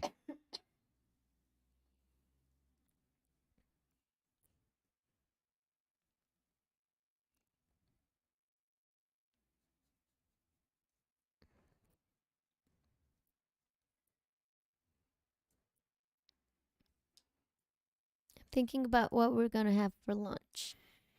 A hero? No, That's actually a sounds- sandwich. That actually was a good joke, but I Oh. know that maybe you didn't know Yeah, what I a hero have no meant. idea what a hero. Yeah, it's a sandwich is. sandwich. That was pretty good. That was really quick on my part. It was really, really good. And it's a If we were in sandwich New made of York, it what? would be perfect. I don't know who calls it a hero. I have no idea why they call it a hero. But it's just a sandwich. Hero sandwich. Yeah. Sandwich. Layered with ham, bologna, Bologna. and deli American, and topped with Italian dressing, Yeah. lettuce, and tomatoes. So it's like an Italian diner This deli thing. sandwich will have you dreaming of a New York City deli. Yep, yep, yep. Sounds good. Oh, it was very good. W- Bologna. This is humongous. Yeah, they were a meal. Well, I guess not all of them, but the ones in the photos, they look. No, a good hero was always like generous. A good hero was always generous. Mm-hmm. Makes sense. Bologna. I think I've never had a sandwich with bolognas, with meatballs. Meet the oh, they're no, you never. No, never. Oh, It they're sounds really so good. Yeah, They're super good. but I've never. Yeah, and it's funny because in this in those delis, those are the Italians that say mozzarella, mozzarella. Mozzarella? Yeah, mozzarella. And you're like, what the hell is it? What are they talking about? They have this version of Italian that is like so weird. Mozzarella. Yesterday we had Mozzarella. no Oh, bolognese. How do you bolognese. bolognese? Yeah, pasta.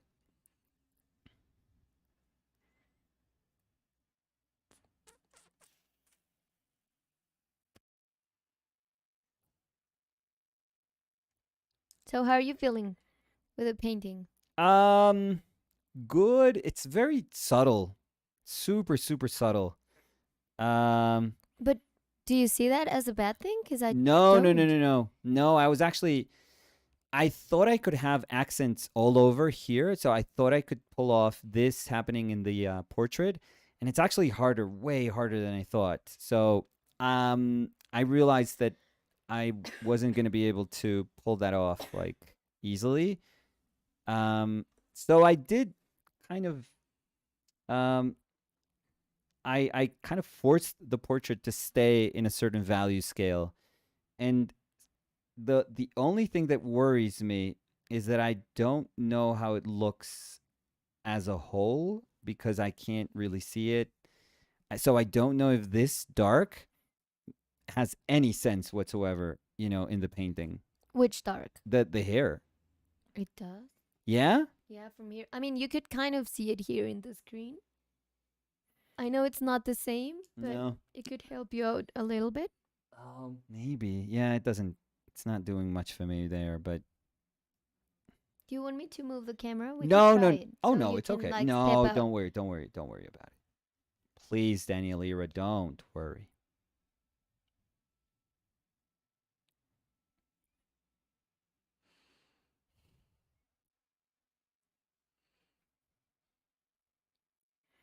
Yeah, so that's the only thing that's kind of um not taking me out, but I just don't know how or if it works.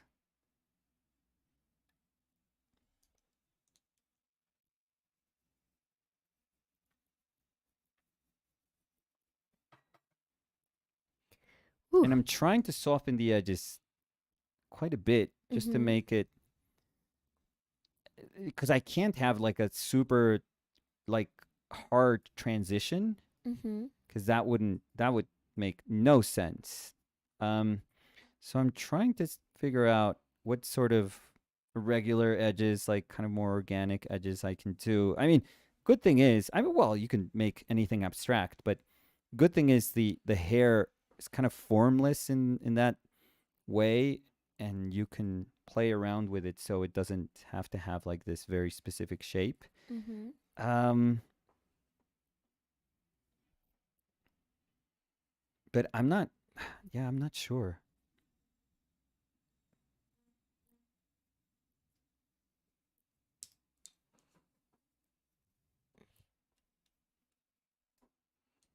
Mm, I want to see if maybe I missed someone's question. mm. So, let me see. And also, if you have any question you want to ask Ah, or they're all conversation, watching the video. they're all in that rabbit hole with Emily. Yeah.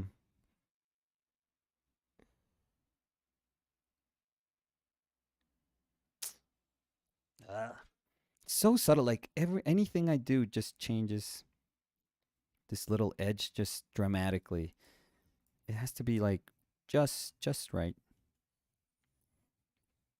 It's so hard, these things. Some of these things are like there's no right or wrong way to do it, but there are ways in which you realize that it works, and there are ways in which you realize this is not working. So it's a lot of painting, repainting.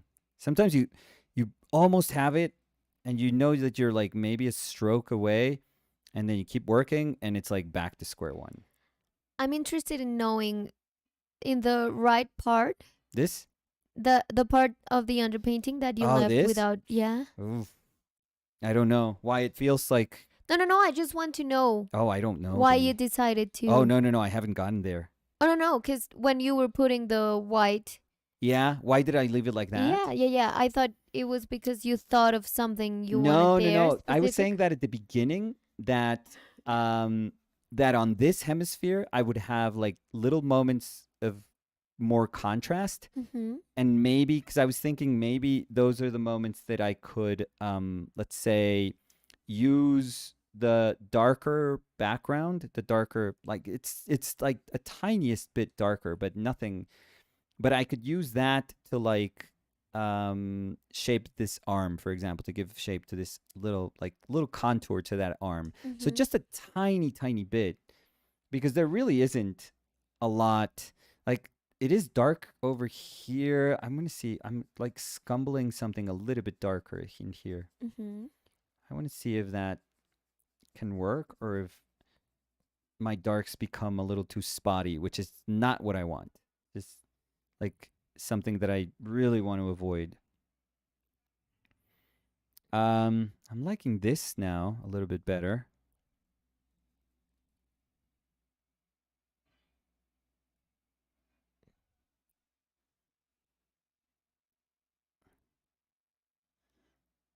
Um, Sophie dice, acabo de tirar una pintura que estaba haciendo, hoy como que no es día de nada, odio sentirme así, ah, los dejo chicos a ver si me voy a ver una peli o algo. La pintura está quedando increíble, Nico, amo la paleta de colores y cómo trabajaste la cara. Gracias, Sofi. Tranquila, todos. Ese día, Sofi, es un día que está siempre en todas nuestras vidas. Toca es más acostumbrarse que esos días seguro no van a pasar una vez, sino mil veces. Y es más, no es tanto de uno pensar que uno eventualmente se va a volver muy bueno, entonces esos días no suceden. Es más como saber que esos días siempre van a estar ahí, y uno lo que tiene es como que llegar a aceptarlos y ya. Y hay días donde uno lo que tiene que hacer es seguir trabajando durísimo y tratando como de sobreponerse a eso. Y hay otros días que le enseñan a uno que no importa si uno se hubiera quedado trabajando 100 horas, porque las cosas como que no van a funcionar. Y al otro día funcionan. Al otro día como que uno tiene claridad, y como que todo se vuelve un poquitico más fácil de digerir, o más fácil de entender, o uno no entiende por qué como que las respuestas parecían estar ocultas para uno el día antes, y nada ha cambiado, nada.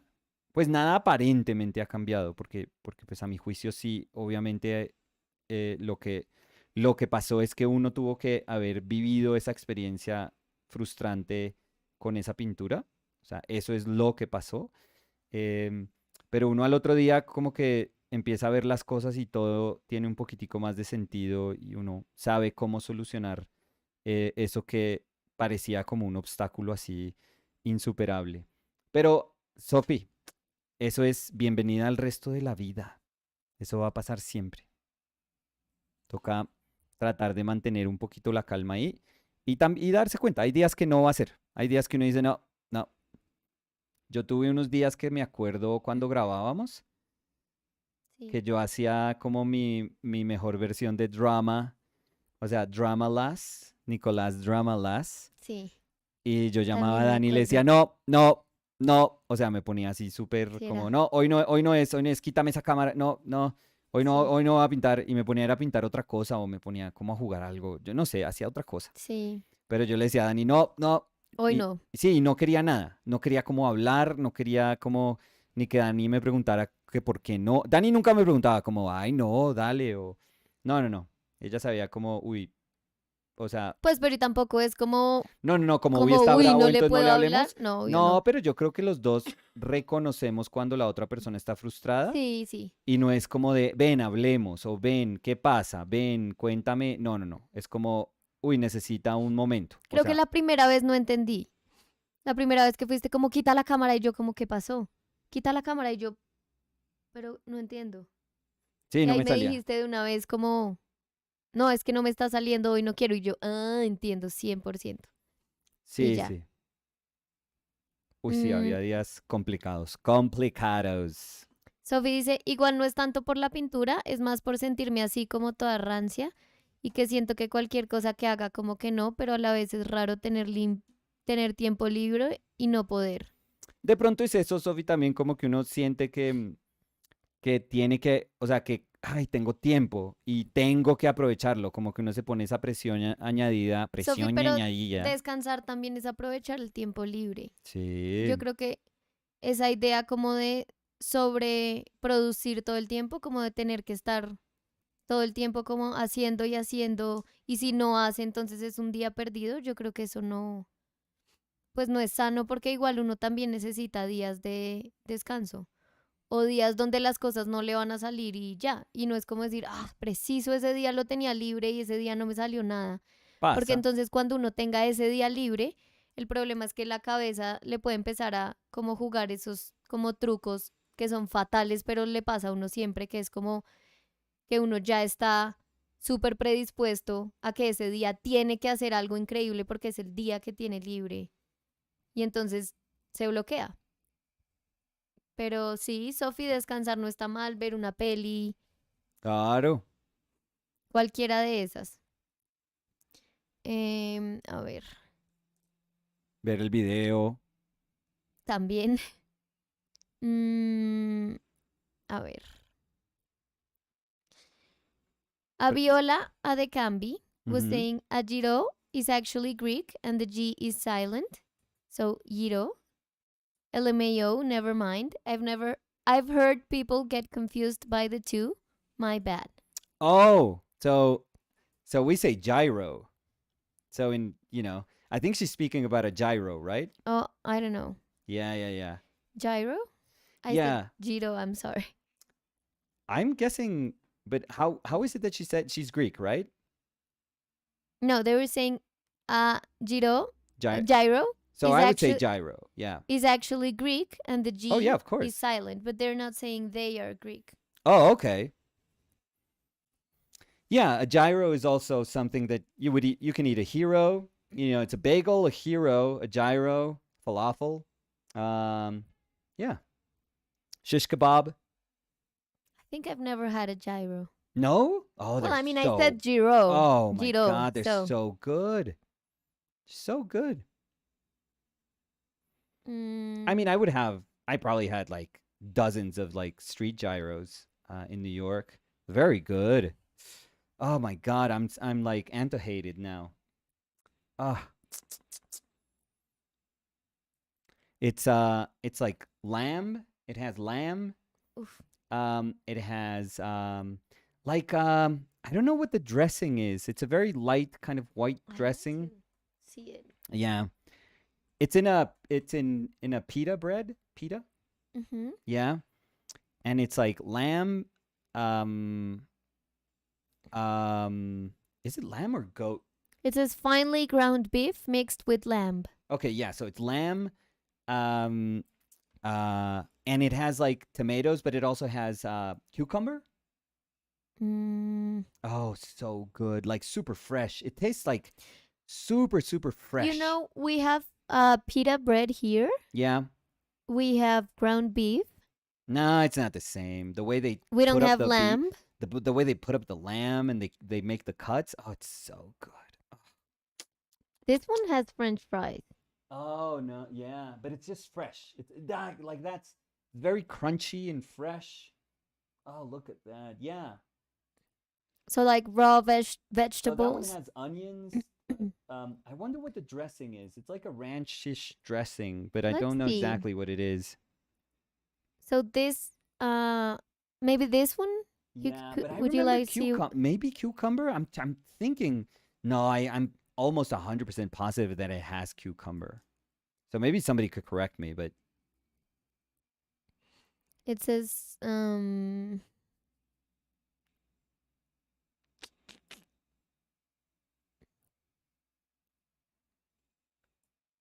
tomato, onion, fried potatoes, and tzatziki.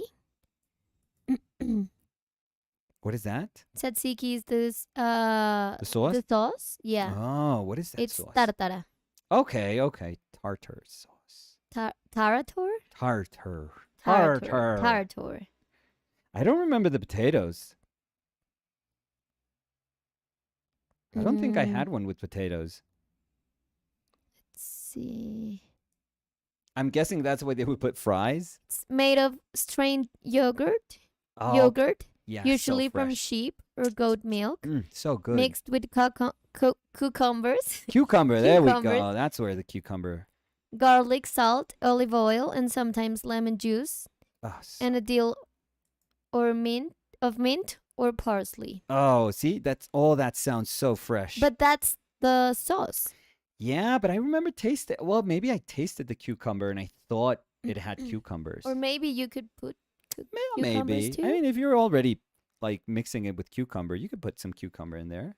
Doesn't feel wrong.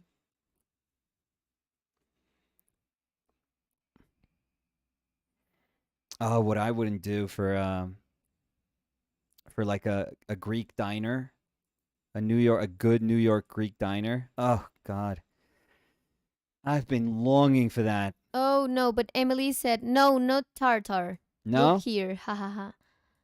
Strained yogurt with cucumber and mint. Okay, so that's very different then. Mm, Felipe Vallejo dice, hola amigos, está increíble el ejercicio, me están salvando de mi crisis de los 30, los amo. No, Felipe, pero vamos. Ánimo. ¿Y crisis por qué, Felipe? ¿Qué es eso? Sí. ¿Y está enseñando o no, o ya no más, Felipe?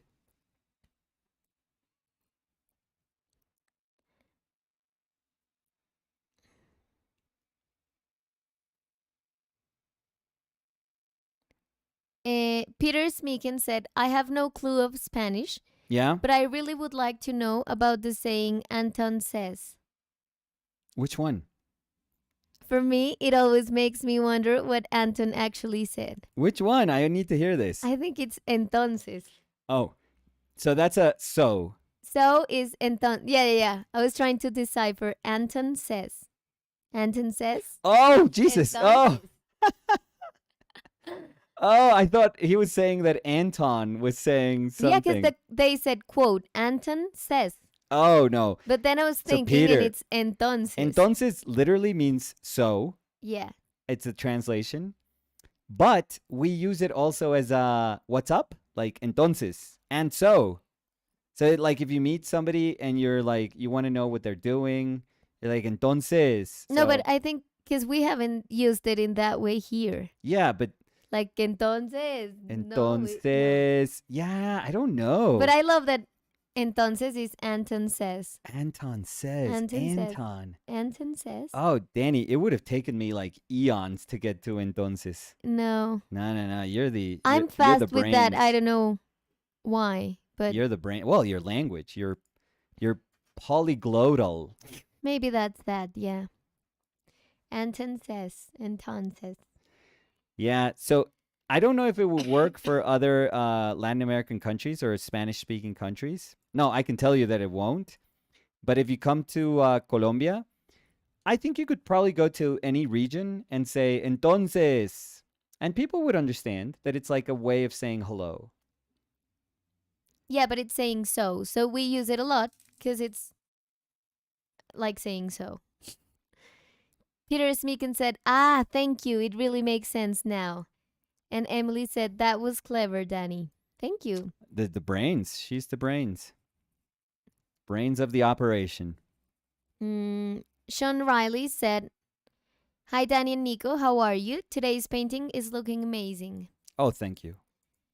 Um, Emily was saying, "I have never heard it used in that way in Mexico. I No, wonder no. if that would work there." No. We have very different expressions Yeah. with Mexico. Even like people said tons. No, yeah, in Yeah, here I mean, we make a shortened like version. tons. Yeah, no, Entonces, that wouldn't entonces. work. That's why I was saying like if it would work in some other Spanish speaking country, and then I was like, no, this is like an us thing. Entonces. Yeah, In, because if you say entonces, I'm like, what? But if you say entonces, I'm I part of know. a generation that was y entonces, No, I'm y entonces. entonces, Entonces. y entonces. That's kind of like getting somewhere and saying, so what's up? What are we doing? So what's going on? What are we doing? Cody was saying, haha, just every time, like, what does he say? Tell me. Oh, Yeah, do I like, say that a lot? what is. No, because it's Anton says, Stop it. Nicolas. It's Anton. It's not you. Uh, So what is Anton saying? who's saying Peter? Who says it more, Danny or me? I'm just like because I we're think. probably not even close to being conscious of saying it. No. But I'm wondering who have you heard say it more? Emily said, is fresa a thing in Colombia? We understand the meaning, but we Yeah. don't really use it like Mexicans use it. No. No. Hola, Samu. ¿Cómo estás? Hola, mis amo. So, Asif was saying, guys, I gotta go head out to a drawing class. Good. It was great joining you for the session. Yeah, because you skipped that class pretty much. I The mean, other class. yeah, But this one he has to draw. yeah. I don't know what you think you were having in that other class, but you weren't there, dude. Nicolas Mijarovich was saying, on Smijarovich. these streams, I learned the word chévere. A lot of Chévere things que are chévere. chéveres to Nicolas. Haha. Oh yeah, it's Yeah, it's chévere cool. is Colombian. It's Very Colombian, yeah. That's 100% us, and it just means cool. It's just a timeless word for cool. But now, thanks to Nicola, we know that you say chévere more than I do. Oh, I know that. Yeah, I think that's my go-to for when I think something is cool. Let's see. It's like I've never given up on cool either.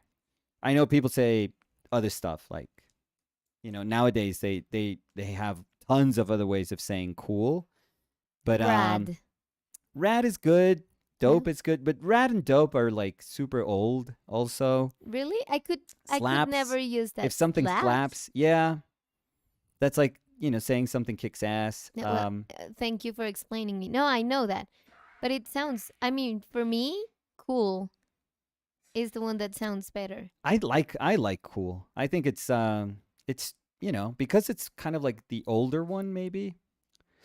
I wonder. Maybe rad is like no, it's probably the same time.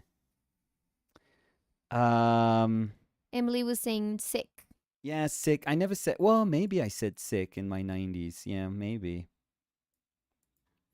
It's so weird that a lot of those are like they have like a bad connotation. I mean, dope is like a drug. Dope is coke. So it's like say, hey, that is drugs. Marcelo is saying the new one is slap. Yeah. Yeah, it slaps. But it doesn't come, like, I can't say it. Nicolas Mijarovich was saying that chévere is a cool word. I think so. It is, yeah. I think so. We have other, like, ways of saying that, too, here, but... Bacano. I don't use bacano that much. I used to. That used to be, like, a really go-to for me, I feel. I don't use bacano. Emily said, reminds me of goat cheese. What? Okay, Emily, give us some context here. Nicola was saying fire. also nowadays. Fire's pretty good. Yeah, I like that one too. Emily's saying that chévere reminds her of a goat cheese. Okay, this is just you, Emily. Honestly, this is all you. Emily's fried Yeah. after those videos.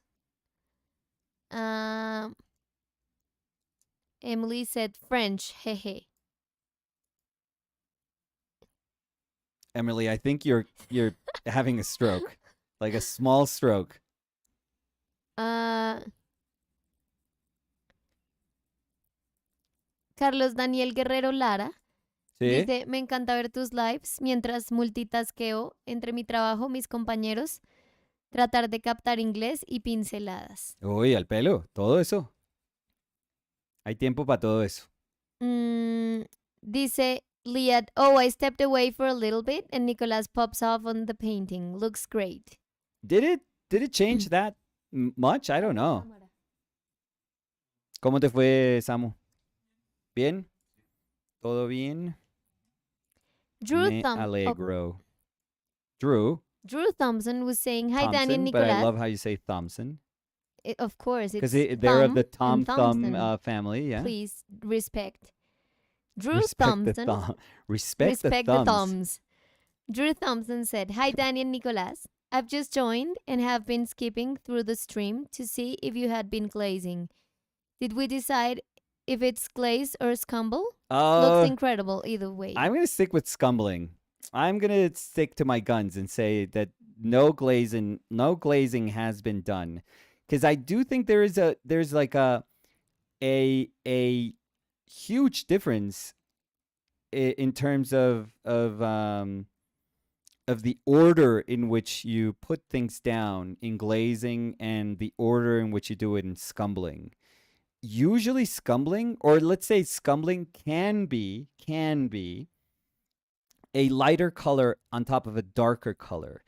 But glaze, like traditional glazing, you would only glaze darker colors on top of something lighter because it makes no sense otherwise. I mean, you could do it. I mean, in terms of like modern painting or contemporary painting, you could obviously glaze or do whatever the hell you want on a painting. But traditionally, I think that would be a big difference. But I'm very curious. I have to look into the proper use of glazing or scumbling, because at least Mayer proved to be sort of pointless. He said it was like a vague term. So, and it was like kind of interchangeable with glazing. So, Liat said subtleties are often undervalued. very true. Emily said it's kind of like a French feta, the leash. If you run out of feta, you can put it in your gyro while you're listening to Holding Out for a Hero. Yep, I'm gone. Oh, that's an afternoon. Yeah. Yeah. I was trying to like I think we were both just make trying to sense. figure out why a word would make you think out of like feta cheese. That's where we were stuck, I think, both Danny and I. That you were like, oh, chévere reminds me of feta cheese. Yeah. And that's where you lost us. That's where we were like, okay, she's on her own here. But then we remember we lost her Oh, hours ago. Yeah. Ooh. Marcelo Peralta was saying, I like to read old books to pick up antique slangs. You can always get a chuckle with those. I love Nelson Rodriguez books. He always use as an interjection of surprise the word papagayo. Papagayo. Papagayo means the bird loro. Yeah, of course. We have but papagayos are not loros here. Yeah, I think it would be a bird. Like it would be of the parrot family, I would say. But yeah, the thing is that when I think of a parrot, I think of the green one. Yeah. And papagayo is lorito. the one that has like red, yellow, blue. Like a guacamayo. Like guacamaya. Papagayo. I think they are, with us, they would be of the parrot family. Mm-hmm. Not specifically a parrot, but yeah.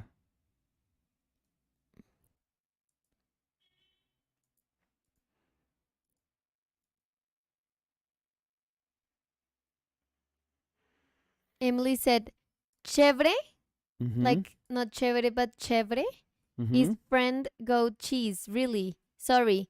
I better walk my dog now. It's gonna be dark soon.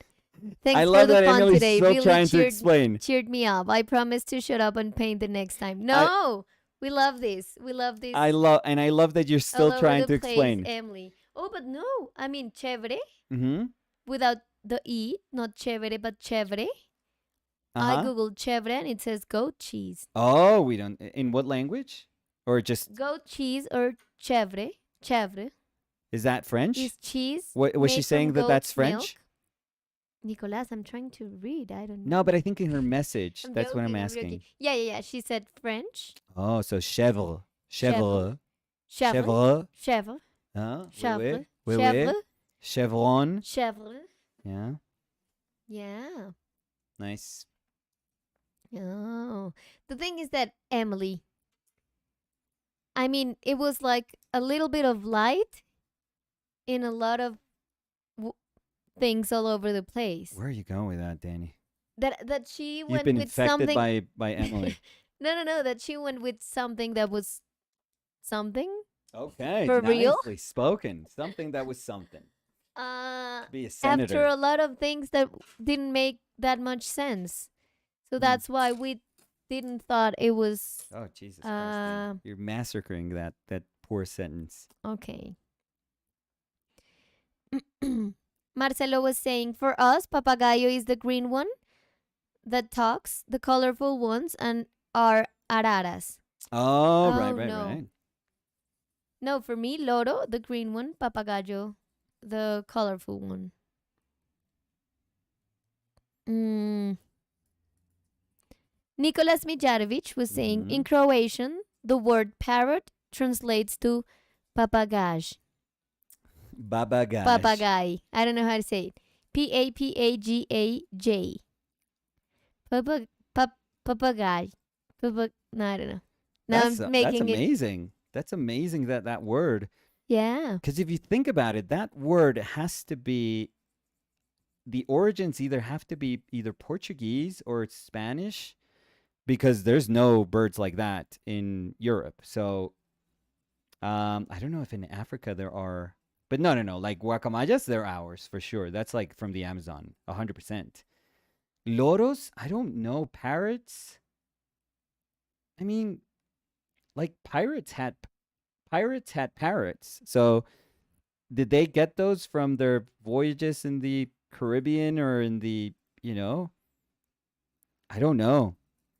Like, where's a parrot native from? Drew Thompson said, excellent, Danny. Your pronunciation is spot on, as always. Thanks for the explication, Nicolas. I used a similar technique to push a shadow side of a face recently, though thought I was glazing, but maybe not. And Cody was saying, in my defense, at Mhm. least as far as I learned it, glazing is a different term Therm of Term- thumb, son. term than velatura. Velatura, meaning veil, is in reference to the semi opacity of the layer, and glazing is completely transparent. It's not a hill I'm willing to die on, though. Haha. I found both definitions that Nicolas and I used online. No, that's perfect. That's awesome. And thank you for that. I love these conversations. So Peter Smikens was saying, LOL. In Dutch, it translates to papagay. Papagay. Oh, so that too, Nicolas. that's crazy. Yeah. I would have never thought like that a word for that. But if you think about it, if there's nothing like if it was invented by the Portuguese, let's say, because it makes sense, like, first the first colonizers that came, to the Amazon. And if they invented it, then they take it back to Portugal. They probably took some of those birds to Europe.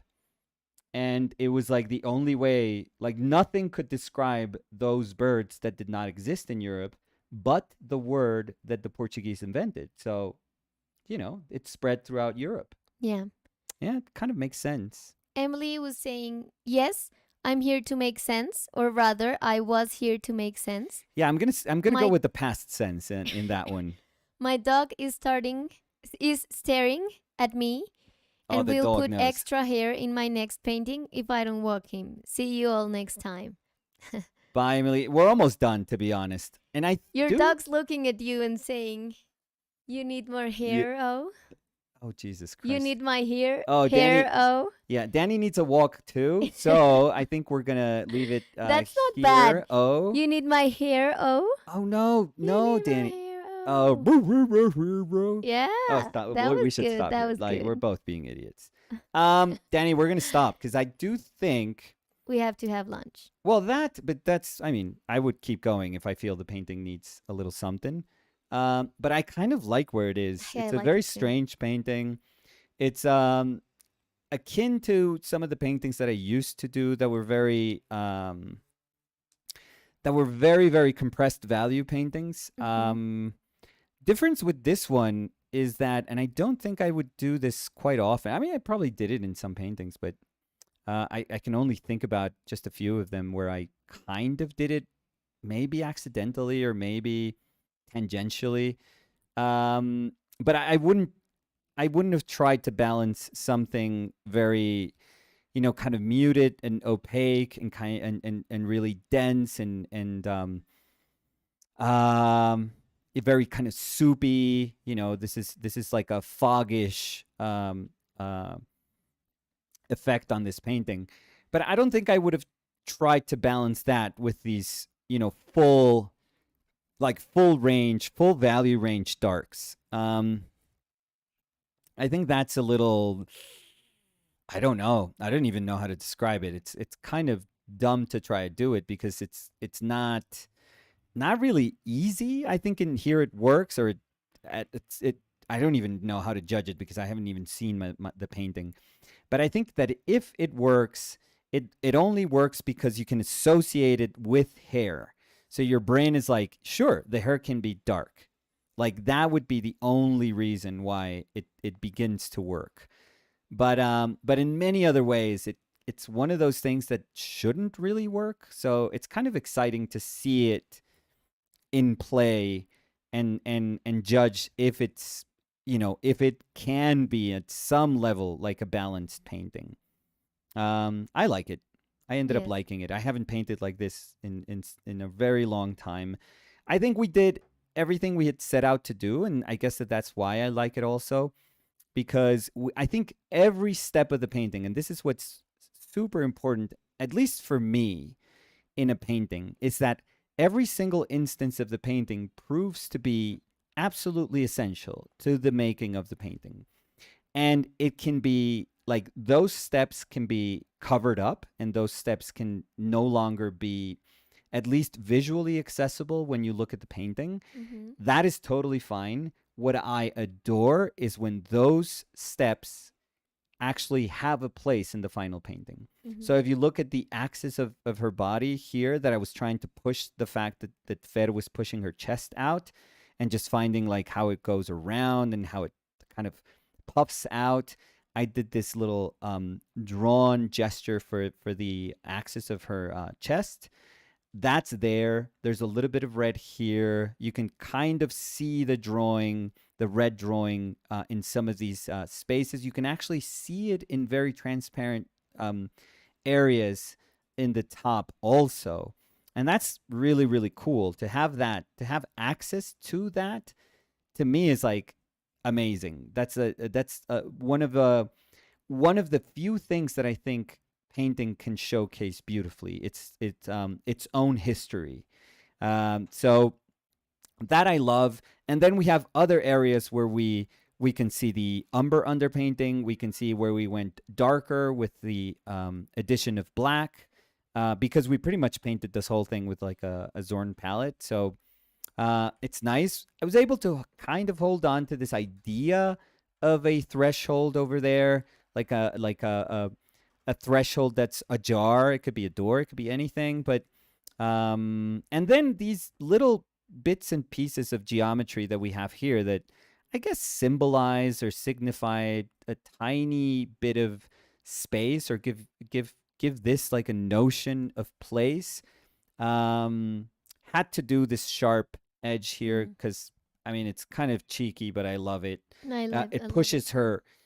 I wanted to emphasize the push of her, the kind of tipping of her body just making it slightly uncomfortable, but then how it sort of straightens out with her head. It's almost like this whole the space is collapsing in on her, but she's a little unfazed, and I kind of like that.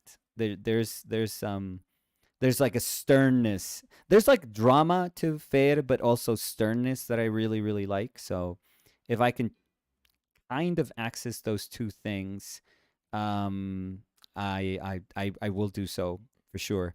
Now that I do this painting, I can 1,000% understand why somebody mentioned Ron Hicks.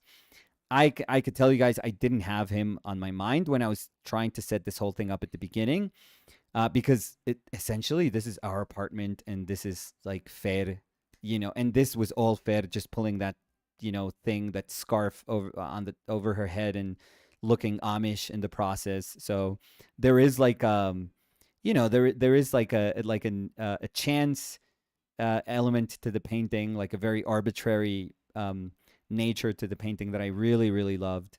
But yeah, but now I totally see it. Like Hicks does these areas, these very abstract areas. I think he he adores just going overboard with these little spaces here. And he does like a very thick, also kind of milky thick atmosphere for the whiteness. So but I can totally understand where that comes from. Like when I was finishing up the painting, I was like, oh Jesus Christ, how am I this blind? Like, of course, that's why somebody mentioned Hicks. But I'm totally fine with that. I'm super super okay. Hell of a painter. Like I said, I've liked Hicks's work since I was a student. So, 25 years ago, I remember seeing his work. It was far more traditional, but lovely painting. There's like a touch to him that is just so, so fine. He has that, what I think of as like a Harvey Dunn, the illustrator, like a Harvey Dunn essence, which is they can both be very expressive, but also have a light touch at the same time, Mhm. which is like, oh my God, talk about the best of both worlds. That's really amazing. But yeah, I think, like I said, I think we were able to honor what we had set out to do. I'm trying to be a bit more descriptive with how we start, or the intent we have before we start painting, just so that you guys can understand how to properly judge the painting in the end. Because in the end, you can just say, I like it, I don't like it, and that's fine. We can say that about any painting we'll ever see, for the rest of our lives. But the idea is to judge, like, the idea is to always be able to judge something, perhaps on a deeper level, but at least, at the very least, know what was intended when, we started to paint something, and say, okay, maybe I don't like the painting, but I can totally understand what you were going for. So I'm trying to be a little more diligent about sharing with you what I'm going for at the beginning. And hopefully, the painting can be seen and can be judged or evaluated under that light. And I think that gives it like a broader, there's like a broader spectrum to feed from when exploring a painting. So anyways, I think we're done. Yes. Edge work, I'm very happy with. The head is like very, there's a look to it that I really really like. There's a lot of things that are off, but I think it's very nice that they're off. So I'm very happy about their kind of quirkiness.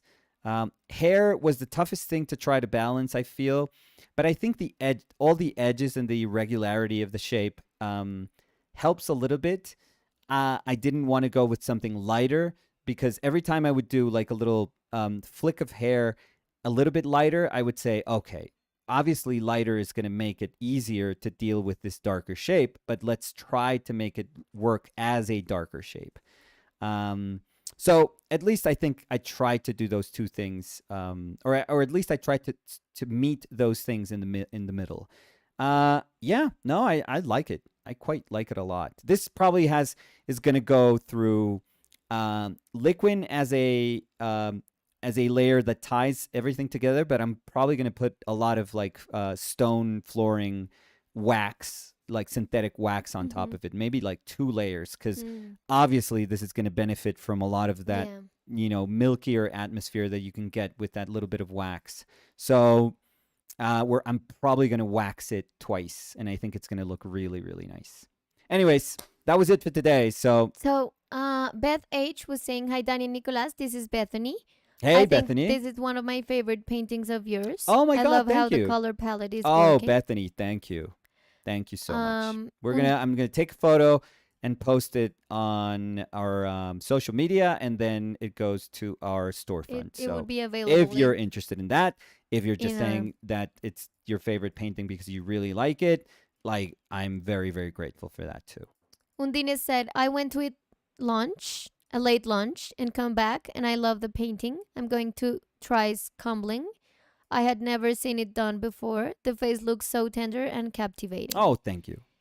Jason Peck was saying, "This painting is supercalifragilisticexpialidocious." Oh, very nice, Danny. Pulled it off. Of course, Nicolas. Nice. Of course. Nicolas Mijarovich was saying, "The painting is fire. It slaps. Very chévere and rad." Nice. But seriously, it's so beautiful, Nicolas. It Oh, has thank you. frangelico, Oh, stop it. Yeah, saintly okay. timelessness, Oh, you were. light and surface. Oh, Thank Nicola, you you were guys. good. You were good, and then you overdid it.